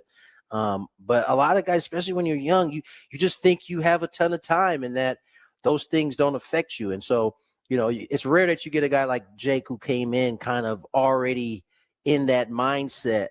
But most guys, I wouldn't be surprised if there's some guys a little worried, but that's what you reach out to your team rep for. You reach out to some of the executives that that are players, and you have those conversations to educate yourself on these matters. So, as I said, this doesn't sound like it's going to really affect much on the player side. Hopefully they can. I think we are hopeful that they can get a deal done one way or another, and we don't have to miss any games. Yeah, that's what we all hope. Speaking of games, Tony, Walker Buehler had his first bullpen as a Padre in the brown and gold. Sam Levitt's going to share with us at 5:40 what he saw from everything today. But Walker Buehler is a guy who I think can help the Padres, but I'm not sure if he's going to be able to do it with all the logjam that they have right now. If indeed Walker can get back to where he was, or as good, I mean, maybe not exactly as good as he was, but somewhere in that realm, I don't know that there's a better arm out there, right? I mean, if he's healthy and he can get back to being a Walker Buehler we saw. Remember, he finished the season last year on a hot streak. He threw the ball very well his last 5 or 6 starts. And then he talked about it yesterday about being, for the first time in a while, he was able to continue his throwing program. He never stopped throwing. That's always a good sign for a pitcher. Usually pitchers hurting. They can't maintain that consistency of throwing all the time. Listen, I don't know that we know what you're going to get, but if he can get back to that level, I don't think German Marquez at his best. I don't think Griffin Cannon at his best is better than Walker Buehler at his best. Now, these are all hypotheticals. We don't know how it's going to shake out. And you certainly can't get anything from a bullpen, but it's nice to kind of to dream. Oh, yeah. that it can't be that way, right? That would be great. One of the questions that I got was about Tirso Ornelas being DFA'd by the Padres today. He had a lot of fans here in town. He never really got a chance to show it, and when he did, he didn't perform. So it's just that's how it goes in baseball. But you were saying earlier in the show that he could end up back with the Padres. We're thinking this move was just because they brought in a bunch of position guys and they need to deal with roster stuff. Well, I mean, listen, I think the idea is that the guys they brought in, at least the organization, by this move would tell you that they believe that they need to give those guys a look because they have a better chance of helping them if they indeed can win it. Tirso had a little bit of opportunity. He didn't have a ton of opportunity, if we're being fair. He had a little bit to try to prove a lot, and it didn't go. And that's kind of how this game works, man. You get a window, you capitalize it or you don't. And maybe you get another chance, maybe you don't. But if he clears waivers, I could see him back in this organization as a depth piece to, maybe come up at some point if the Padres need him. But it would be hard to argue right now that, whether you're talking about Castellanos, whether you're talking about Andujar, they got some guys out there that they feel like can, if they're right, can make a difference. So only time will tell. Let's step away, get to break. More Gwynn and Chris on the other side after some traffic. Traffic will be at the end. But thank you, Tony. Never miss a moment.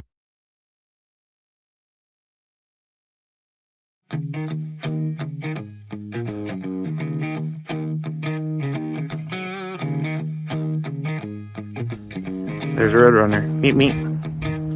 He doesn't like me. I guess I wouldn't like me either if I was chasing me.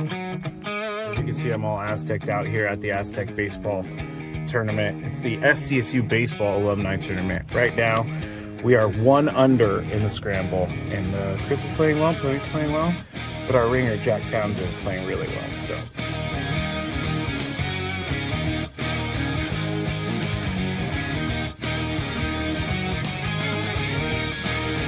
So Chris says that he can't play golf, but this is the second birdie putt he's made for us. This time it was like 20 feet. Thank you very much, Greg. But once again, you're hitting some very nice shots as well. I'm not usually complimentary to you, but I can't help but be complimentary. Your shot making today. With my what? Your shot making. You hit some.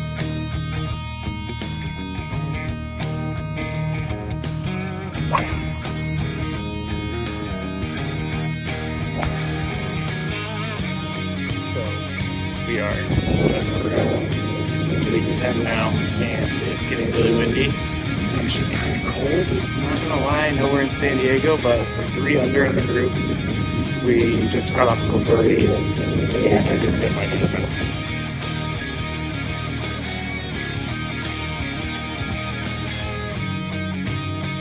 There's a squirrel, but he wants to attack me. Squirrely! We just got our second birdie of the day thanks to this guy. Yeah, a 4-footer after. It was a 5-footer. After our pro drove it 300 to the front of the green and then chipped it within 5 feet. Uh-oh. Gravy, don't feed the animals. Don't feed the animals. I do feed animals, but Chris made a birdie putt. Leaving the golf course. And we ended up shooting 63 once everything was accounted for, since it was a scramble, and we had an SDSU golf player, Jack Townsend. He was with us, and he did a lot for us. I think we shot 63 because of him. But we all had a good time.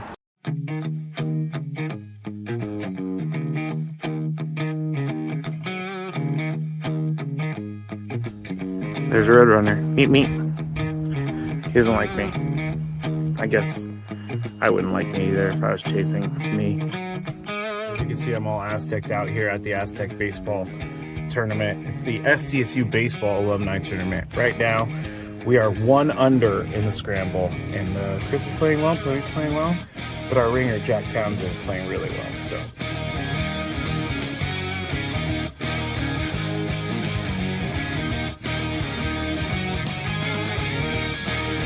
So Chris says I can't play golf, but this is the second birdie putt he's made for us. This time it was like 20 feet.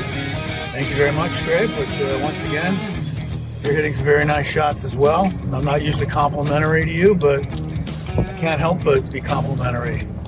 Your shot making today. With my what? Your shot making. You've hit some.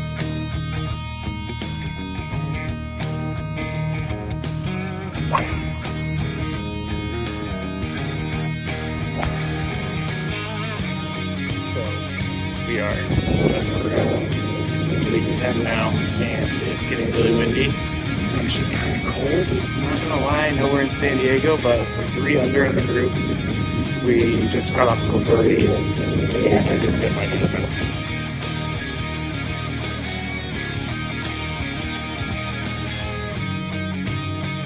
There's a squirrel. Buddy wants to attack me.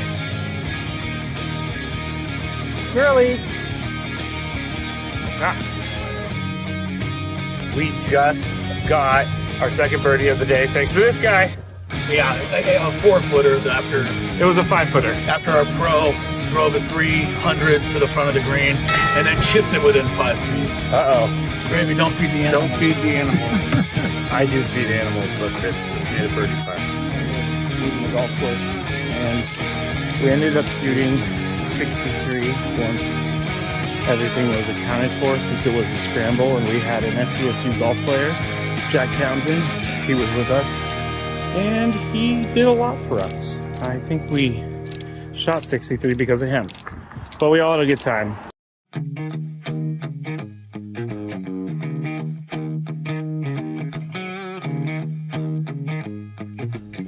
There's a Roadrunner. Meet me.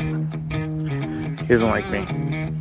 I guess I wouldn't like me either if I was chasing me. As you can see, I'm all Aztec out here at the Aztec baseball tournament. It's the SDSU Baseball Alumni Tournament. Right now, we are 1 under in the scramble, and Chris is playing well, so he's playing well. But our ringer, Jack Townsend, is playing really well. So.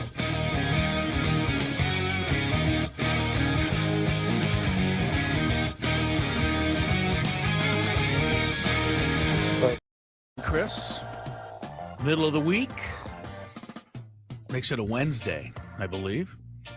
Hump Day! Remember those commercials? Hump Day, yes.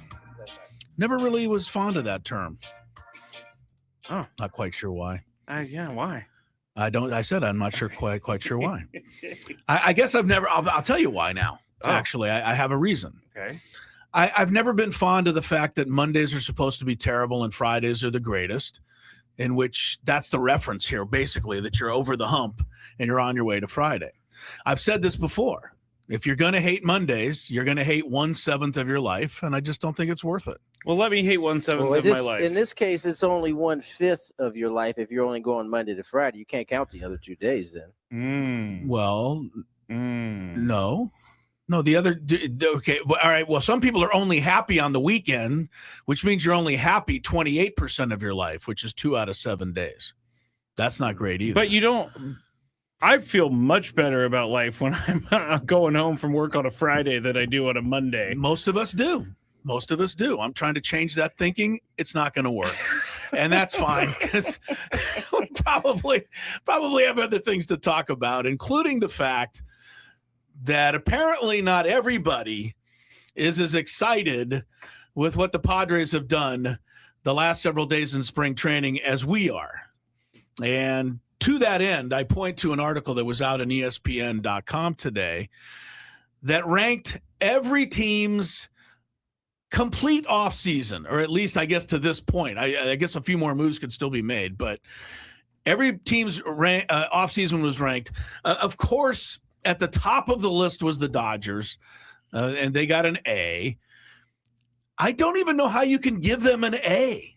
Honestly, I this isn't a direct, but if they don't, I mean, all they did was why are you so mad at the Dodgers? I'm not mad at the Dodgers. I'm mad at the ranking of an A. To me, the Dodgers should never get anything above a C, because the fact of the matter is, when you've got more money than every other team, tenfold, and then all you do is go spend more money than any other team, I think you've done pretty much what I would expect. So what I expect is C work. I want great work. I want somebody that thinks outside the box. Maybe somebody is able to make something happen that is above their normal means. I'm with you, Chris. Thank you, Scrape. Maybe not. It's a rarity, maybe not 100%. I'll take it when I can get it. I'll take it when I can get it. Tony's doing the look right now. Well, I get it, and I see his point, but I mean, an A? Why? Because you spent more money than everybody? That's it. No, because yes, they spent money, but they also got like the top 2 free agents at the position. Well, so I mean, like that. But both free agents chose them because they had more money. That's not what the basis is. The grade is for off-season moves and how you did. It doesn't matter how much money you had to spend, because God forbid the Padres' new owner comes in there and he's got a whole bunch of money to spend, and AJ is out here doing his thing. Should he not be allowed to get an A grade because his owner has a bunch of money to spend? It'd be different if they went out and just signed a whole bunch of people that, weren't necessarily at the top of the food chain in terms of free agents. They didn't do that. They got freaking Diaz and they got what's my man, Tucker. All right. Well, here's what I'll tell you. I think a team that should have gotten A, I don't know where they came in, should be the Mariners. They made a massive trade. They brought in Brendan Donovan. It changed their team. It made them better. They had to part with some prospects. They had to part with players, but I feel like that is worth an A because you had to make it work. All right. Well, the Dodgers get their A. And let's be honest, it doesn't matter how angry I am. This is somebody's opinion. This is an article. And the bottom line is I expect the Dodgers are going to always get A's. I expect the Dodgers are always going to be considered the best team in the world. And until somebody beats them out of a World Series, I'm going to have to suck on that because that's just going to be the way it is. It's not going to change. They're the best. They have the most money. And they've beaten us. And they beat us down every time. What I want to talk about is the Padres. I wasn't ready for that. I wasn't really either. I'm still wondering what happened. Still wondering what happened. Shot through my brain. If you need to go see this video because I think my face says it all. Did you turn even whiter than you already are? I just wow. And Tony almost turned white, so that's a thing. All right. Go ahead. Real quick, who did the article? Of course, I read the article, and it took me a lot. Go ahead. I said, who wrote the article? I scrolled all the way down on my phone to where the Padres are, and I don't want to scroll all the way up and look. It's either Schoenfeld or Doolittle or one of those guys. Go look. Okay, that's why I'm trying to find it. That's why I was asking. I know. It's on ESPN.com's baseball front page. You'll see it if you scroll down a little. Anyway, the Padres, you have to go way, way, way down, and then you have to go down even further than that. The Padres have been given a C- for their offseason. And I think, again, what the Padres do this season is going to answer what their grade really was. So the Mariners got an A-, by the way. Very good. So there was somebody who thought along with you. Padres, here's what they say about the Padres. Go ahead, Tony. Sorry. David wrote it. Schoenfeld? Okay. Yes. All right. So this is on him if the Padres end up having a great season, which I think they're going to. But here's what he says, and take it for what it's worth. He points out the additions: Michael King, Miguel Andujar, Sungmun Song, Nick Castellanos, and Griffin Canning. The other ones don't get a mention. Marquez, McKenzie, Walker Buehler, whoever else you want to add. Departures: Dylan Cease, Robert Suarez, Luis Arraez. That's not a key departure, right? And Ryan O'Hearn. All right. So here's what he says in giving the Padres a C-. And mind you, only 4 teams in baseball got a worse rating than the Padres. There's only 4 teams underneath the Padres rating. So that's how bottom of the barrel he thought our offseason was. Here's what he says. This is when all those mega contracts are starting to limit what the Padres can do because the payroll that they spent, and they're saying the bill is coming due. This is such an obvious take that just about everybody's going to make. Yeah. And then he goes on to say they'll get Castellanos for the league minimum, with the Phillies picking up the remainder of his $20 million salary. Will he help an offense that ranked 28th in home runs last year? He'll have to hit better than he has the last 3 years as he gradually went down basically in production for the Phillies. Castellanos and Andujar essentially are fighting for DH at bats, with Castellanos maybe getting some time as a fourth outfielder, which is not correct. He's probably going to get his time as a first baseman. And finally, he says, which isn't necessarily a good thing given his defense. He's had minus WAR, blah, blah, blah, blah, blah with the Phil. I mean, he's not a Castellanos fan here at all. And he finishes up by saying, He looks at him like you look at him. Oh, hey. Yeah, right. Yeah. Look, I'm hoping Castellanos does well, guys. That's fine. That's fine. And you know what's going to happen this season is he's going to hit a home run, and everyone's going to say, I don't know anything about baseball, and that's fine. It's going to be Ryan O'Hearn all over. I don't want this to happen again. I don't need it. Anyway, the final thing he says is, I'm not sure Castellanos is going to help much. So that's his take on that. He says losing Cease, Suarez, Arise, and O'Hearn is a blow to the Padres' overall depth. Anyway, that's what he said. I'm reading what he wrote. For sure. I think two things can be true, right? He can get a grade right, and he can get a grade wrong. I think when you look at the fact that the Reds and the Rockies got the same grade, like it's hard to really take him seriously. And this is why you have to be careful with people who write about teams, and this is no disrespect to David by any means, but I've never seen him at a Padre camp. I don't know that I've ever seen him at the stadium, and so he can only go off of what's happened. He's looking for an angle, and he took the most obvious angle possible, which is the Padres now can't spend the same money, and then he throws in the Castellanos going to play in the outfield, and he's not even right about it.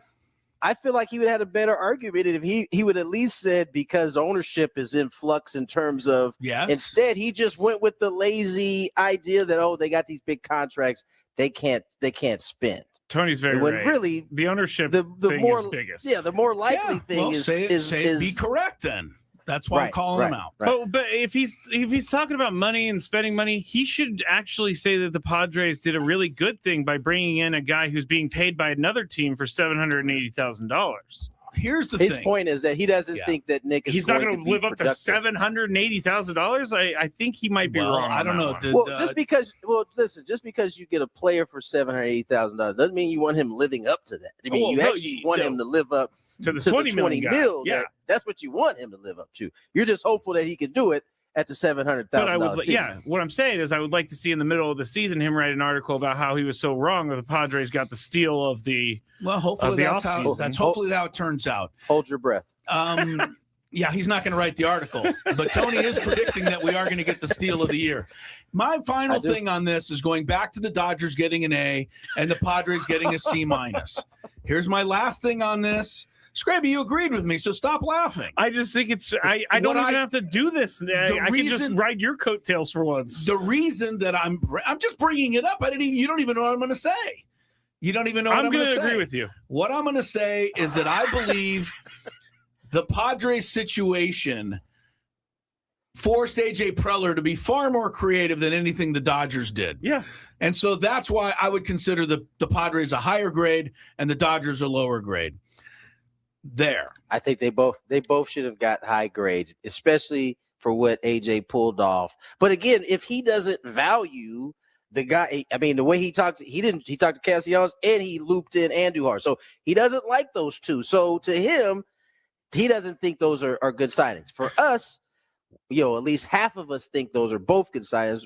I think all of us think that the Andujar signing is a good one. He doesn't have Buehler on here. Clearly, he wrote this before him and Marquez joined. So it's kind of an incomplete incomplete job, I guess. All of these are. We talked about last week. The Padres have a 21% chance as of last week to make the playoffs. It hasn't really changed for some reason, but it definitely has changed. That's how with some everybody's signings. viewing the signings, is that they're not that great. Maybe we all are seeing through our rose-colored lenses. I don't know. I'm just going to tell you guys right Drinking the now Kool-Aid. that by midseason, Ty France will be at first base, Gavin Sheets will be the DH, and that is going to be the signing of the year. There. Go Aztecs. Wait, who? Oh, Ty France is going to be. Yeah, the I'm going to put signing Ty of the France year. at first base. Hey, I'm not mad at that. I'm not All mad right. at that. We'll see how it all turns out. I don't think anybody's mad at that. Well, Castellanos would be mad at that. I if don't. he's not Has he playing. played first base in his career? Never. No, he's starting. I don't want him to start first base. He's already practicing there because that's where he's likely to see So time. was Miguel Andujar. What? Miguel Andujar was. Well, Miguel Andujar's played some infield in his life. At least he played some third base. Okay. Thank you for that, Chris. Here's what's all right. We got to take a break, but I want to. What's going to happen this entire year is every time Castellanos does something, I'm going to get hate mail. Well, that would then mean that if it's the entire year, that you would probably have turned out wrong. If it's the entire year, And he's been great. And if he goes 0 for 4 and strikes out with the bases loaded, I'm not going to send You any know what, email. Joe- See, but that's where you get a hop in there. No, but I'm not going to because I'm not that way. I I contacted understand it's a because you long actually- season. and- Matt Carpenter and hit this- a couple of home runs when he was here. At the end, Well, it not didn't only really that- work out. Not only that, despite you feeling the way you feel, you still want him to go out and do well. Of course I So do. there would be no need for you to want to do that. My thing is a concern about his declining numbers, and you can't argue that that's a fact. You can't argue that his declining numbers are a fact. Correct. Are we only going to highlight his declining numbers to be concerned with at that point? The reason I like Andujar is because his numbers have been trending in the right direction. I feel better about him. I think that's fair. That's all. That's it. I don't know. I mean, I'm. You sound like you're talking yourself into it and out of it at the same time. No, I'm just. Here's the thing. I'm just bracing for the barrage that I'm going to get this year. That's all. Can I tell you? By that the way, you can't. Go ahead. I was going to say, Chris. Yeah, I'm telling the people this. Chris is not mad at Nick Castellanos. He's just pointing out an obvious fact that you could point out on his They're not stat going to page. hear you say that, but thank you. I was for trying, Chris. I What were you going to say? They're going to Tony? hear him, but they're not going to care. Right. They're not going to care at all. They're not going to care at all. All right. That was, I don't know. I think we just wiped out the 5:30 segment as well, guys. Yeah, More Gwynn and Chris. More Gwynn and Chris is coming up with the latest from Padre Camp and our visit with Sam Levitt. Stick around. Hey, it's Ben and Woods. We love San Diego, and this isn't just a sleepy tourist.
6:38. Last segment of the happy hour, and you'll roll right into the Chronicles coming up next. We got some business to attend to. Congratulations to today's biggest fan, Nancy Brady of San Diego. Nancy Brady of San Diego. Give us a call within the next 10 minutes. 833-288-0973, and you'll qualify for a grand prize. 20 tickets for you and your friends for a night in our Odyssey suite at a Padre game with all of the fan staff later this season. It'll be catered by Spiro's Mediterranean Cuisine. Remember to register your name at 973thefansd.com/biggest fan. Sam Levitt joined us earlier. Had a good conversation. We kind of got off the path there earlier as we talked about his Dove product that he was pushing. Yeah, I didn't include that in our replay, but I did include. Yeah, I know you. Go ahead.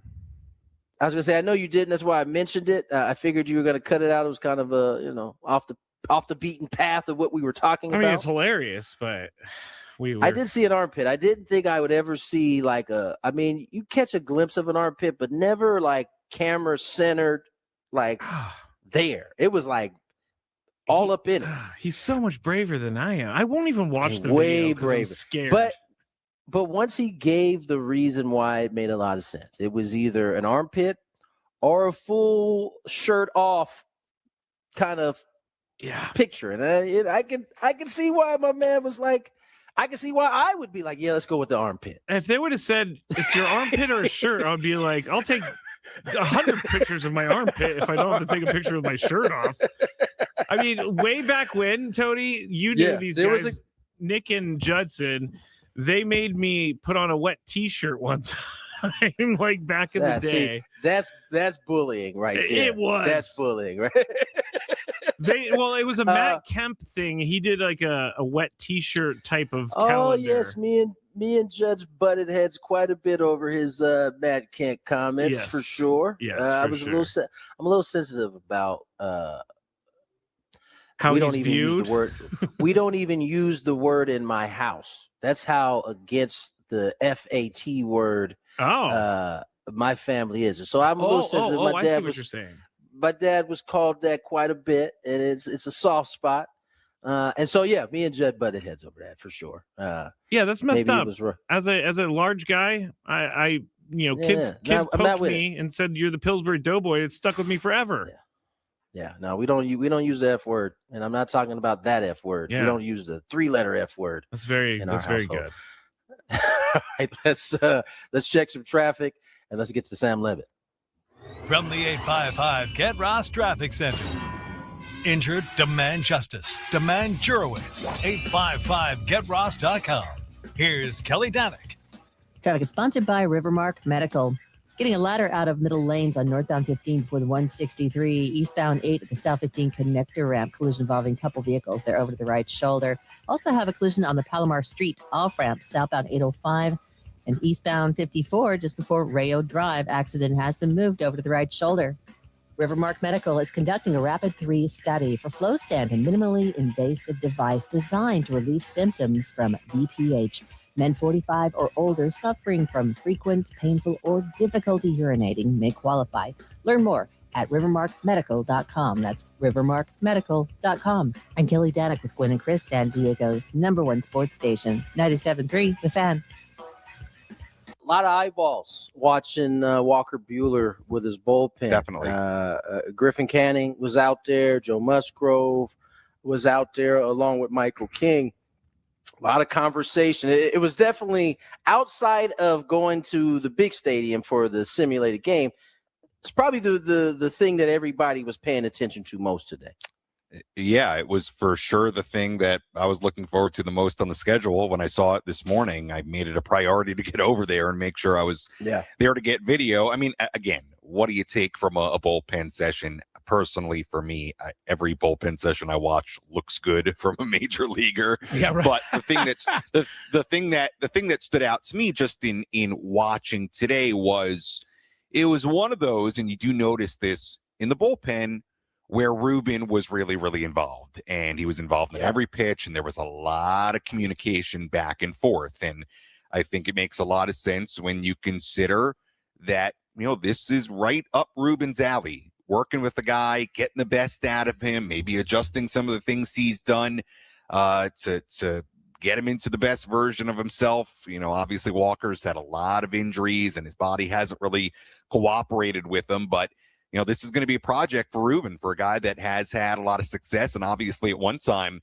had some of the best stuff in the game, period, as he was coming up and in the earlier part of his career with LA. And you mentioned Griffin Canning. I'll kind of tie it into some of what I talked earlier about this morning on the morning show, which is, Griffin Canning spoke this morning about one of the factors he signed with the Padres was the fact that there's such a track record of the guys that have come through here on the pitching side and really developed and had really, really important years in their career. And we know the list. It goes on and on. You can point to the really, really good examples like Waka and Lugo, and I'd even use Michael King as an example. I mean, the Padres, I really believe, and a lot of this is due to Ruben and Ben Fritz and the work they've done, really have a reputation for being able to work with these pitchers and get the best out of them. I think that is a very real thing. And I think it's a big selling point for some of these pitchers when they're, a guy like Griffin Canning, who's probably evaluating around the same money from teams. And it's, maybe he has a few interested and it's, which one do I want to go to? Where do I think gives me the best shot, to kind of have a nice year to propel myself into a bigger deal the year after. And I really, really do think that the work that Ruben Niebla and his staff have done, it's playing a role in attracting guys. And certainly I would imagine they view Walker Buehler as a guy that they're going to try to get the most out of. So it's intriguing. It is from what is he now in his career and what can he bring to this team potentially in 26. And also I think for sure, I think it's jarring for Dodger fans to see him in the brown and gold. And I think there is a little bit of that as well. It's like, wow, that's Walker Buehler in a Padre uniform, which is something that takes a little getting used to. Yeah, the same Walker Buehler who, was kind of public enemy number one with Padre fans for a little while there. Very, very, outward, aggressive performer out there. And I don't think Padre fans appreciated Walker Buehler too much when he was setting them down over the years. But yeah, it's funny how sports can make strange bedfellows, as they say. Mm-hmm. Do you guys remember Major League 2 when they got what was it? What was the catcher's name? Bachman or something like that, right? And when he would do the little shimmy as a Cleveland Indian at the time, Bob Uecker would go, and the crowd loves it, right? And then he got traded to the White Sox. He had to flip it. Now it's kind of the same thing for Walker Buehler, right? The crowd despised Walker in his tight pants. If he can get back to that level again, they would love him in those tight pants. That it's funny you bring up the tight pants because I did have that thought as I was watching him. He did not have tight pants today. Now he did. He did it now. It's probably because it's his second day in camp. And yes, they don't give Tony have Patrica's staff a little time, Sam. They'll get on it. But don't it'll you be worry. interesting to see as time goes on. Does he have tight pants or is he kind of giving that up? But today he had very much looser fitting pants for sure. Looser stuff. That's the stuff you can't get anywhere else. No, you don't. You won't know that if you're. And it's important to me. It is. Hey, Sam, what do you make of the fact that all of these guys? You talked to having Ruben Niebla and the potential in Petco Park. To me, explains some of the reason why we got so many pitchers coming in here right at the last minute. But the one thing that doesn't explain to me is why you'd want to go somewhere where there's like 5-6 other guys rather than going maybe to a situation where you only had to beat out 1 or 2 other guys to get a rotation spot. I mean, look, Marquez could throw lights out and still not get chosen because, let's say, Walker Buehler and Griffin Canning throw a little better. Right. Yeah, I think when you're evaluating the Padres, if I'm a pitcher, if I'm a starting pitcher, I mean, I understand now there are a lot of names in camp that are competing for 1, maybe 2 spots. I mean, look, I continue to believe and just a side note here, pretty firmly that Randy Vasquez has a very much inside track to being in this rotation. Right. Look, I do think you just wonder a little bit if a couple of these guys show up and pitch really well. I don't know. Randy's out of options. Okay. Could there be a situation where you try to keep Randy and also keep a couple of guys in the rotation, and maybe Randy's working out of the bullpen. I don't know. I still expect Randy's going to be in this rotation, and that's probably a conversation for as we get deeper into spring. Chris, I think from the depth standpoint, if I'm a free agent pitcher at this time of year, I do kind of like the Padres for the reasoning of being able to work with, I think, what's a really good pitching group. But look, you very well, even if you don't make the opening day roster, could be that 6th, 7th guy. Yeah. And on the way up, we need him. And look, we know how this goes. I mean, you don't wish injury on anybody, but you need more than 5 starting pitchers. I mean, you're going to need 6, 7, 8, 9. I mean, it just is the way it goes. We know that. So, whether you're a Walker Buehler or Herman Marquez or a Griffin Canning or a Tristan McKenzie, who I think I saw on social media, Tony, I think you talked about how good he looked yesterday. I had somebody else say that to me yesterday. I didn't see him throw.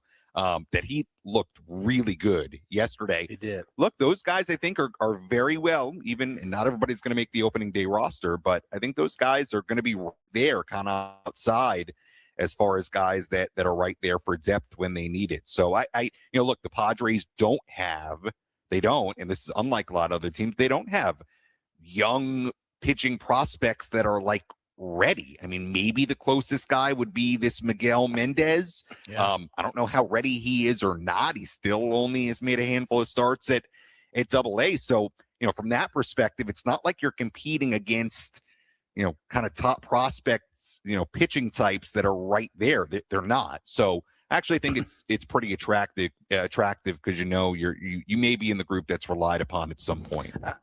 I think that's important. I think you got to also factor in the competition part. Some of these guys are in their mind are like, I can beat any one of these guys out. Yeah, right. Yeah. And that's kind of the mindset you got to have when you're coming in. And this is something I had to deal with throughout my whole career. I was never coming in, maybe with the exception of 1 year where I had a job or I was going to definitely be the guy off the bench. Most of the time I was coming in to win a job. And you have to have that mindset that I'm gonna outperform whoever it is, and I'm gonna win this job. I did want to ask you Sam, because today we got a chance to watch a little bit of the cuts and relays, seeing them kind of out there. Yeah. You saw some guys in some different positions than maybe you might have expected to see them. It's kind of we're kind of rounding into that first spring training game type deal here. There's a little more details that seem like were added to the plate today. Yeah, today was the first day they really did the full cuts and relays, which is always fun. It's, to be honest with you, it's not the best for my video purposes because there's a lot of guys standing around between. It's between the outfield and there's balls going too far. It's all over the place. So, but it was good to see them do that today. And we're getting towards kind of what feels like games. And look, it's going to be, just to focus on the defense for a second. I think one thing to really look at as we get started here is first base. I think that's a fascinating spot for this team when you consider Gavin Sheets has played there a good amount in his career, but has not played there, quote unquote, every day for a long time. Nick Castellanos is over there working. He's never played there. Andujar has played there very little. Man, that's a hard position. I mean, talk about a tough position to learn. Yeah. So, that's going to be interesting. I think just as we talk about cuts and relays, from a defensive standpoint, to me, that is kind of priority number one of figuring out how that's going to look at first base. And we go from there. But other than that, defensively, they're pretty set, which is good this time of year. Sammy Levitt joining us from Peoria and joining us thanks to David P. Shapiro. That's right. Speaking of David P. Shapiro, I've got my David P. Shapiro. I think it's Law Offices of David P. Shapiro water bottle, ice shaker. When did this guy become a NASCAR driver? Unbelievable. But yeah, he's just a walking Just a advertisement. walking right here. advertisement. Shout out to the law offices of David P. Shapiro. Got it right He's here. got the water bottle. In fact, We if you look, should be it's- learning it's- from Sam right now. Yeah. It's a really cool bottle Yeah. because you're supposed to put the ice in here, and then it doesn't come out with the drink. Well, so. David P. Shapiro bringing us Sammy from Peoria. David P. Shapiro, criminal defense attorneys. They help good people regain control of their futures when charged with a crime. Been doing it since 2010. Visit davidpshapirolaw.com and ask him for a water bottle at the very least. And I guess Sam is going to probably leave us now and go use the Bill Howe toilet, and then he'll exit the premises and run on over there to The Ruby Baja Fresh whatever he's door. going to do. Yeah, I mean, I know you have a break. I know you have a break. I know just quickly. One joke I used to make with some of the producers of the Padres games, the board ops. We used to say in the studio, like, how many sponsored elements could you fit into one scenario? Like, could you go, and I don't know if these are, I think many of these are still sponsors, but like, could you go through Soapy Joe's while eating Sinley Food Chicken and also like, I don't know, like In the Bill House studio. Could you make a day where, or like, I don't know. It's really No, when Sam did Eco hope that Water, made he sense. really sold it for me because I really did believe I could drink Eco Right. Water out of anything. with an Eco Water. Yeah. You want to drink out of a boo? On your Try way to Eco Hamul, Water. then drive to Hamul Casino Resort. Like, if you pile them one on top of each other. Fun spirited show today. Scraby Chronicles up next. We'll be back tomorrow. Have a good night.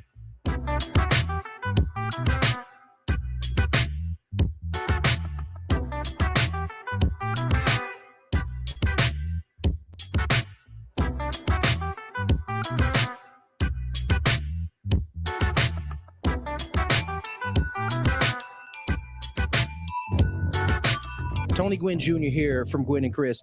The Padres are marching their way towards a World Series, and we're going to make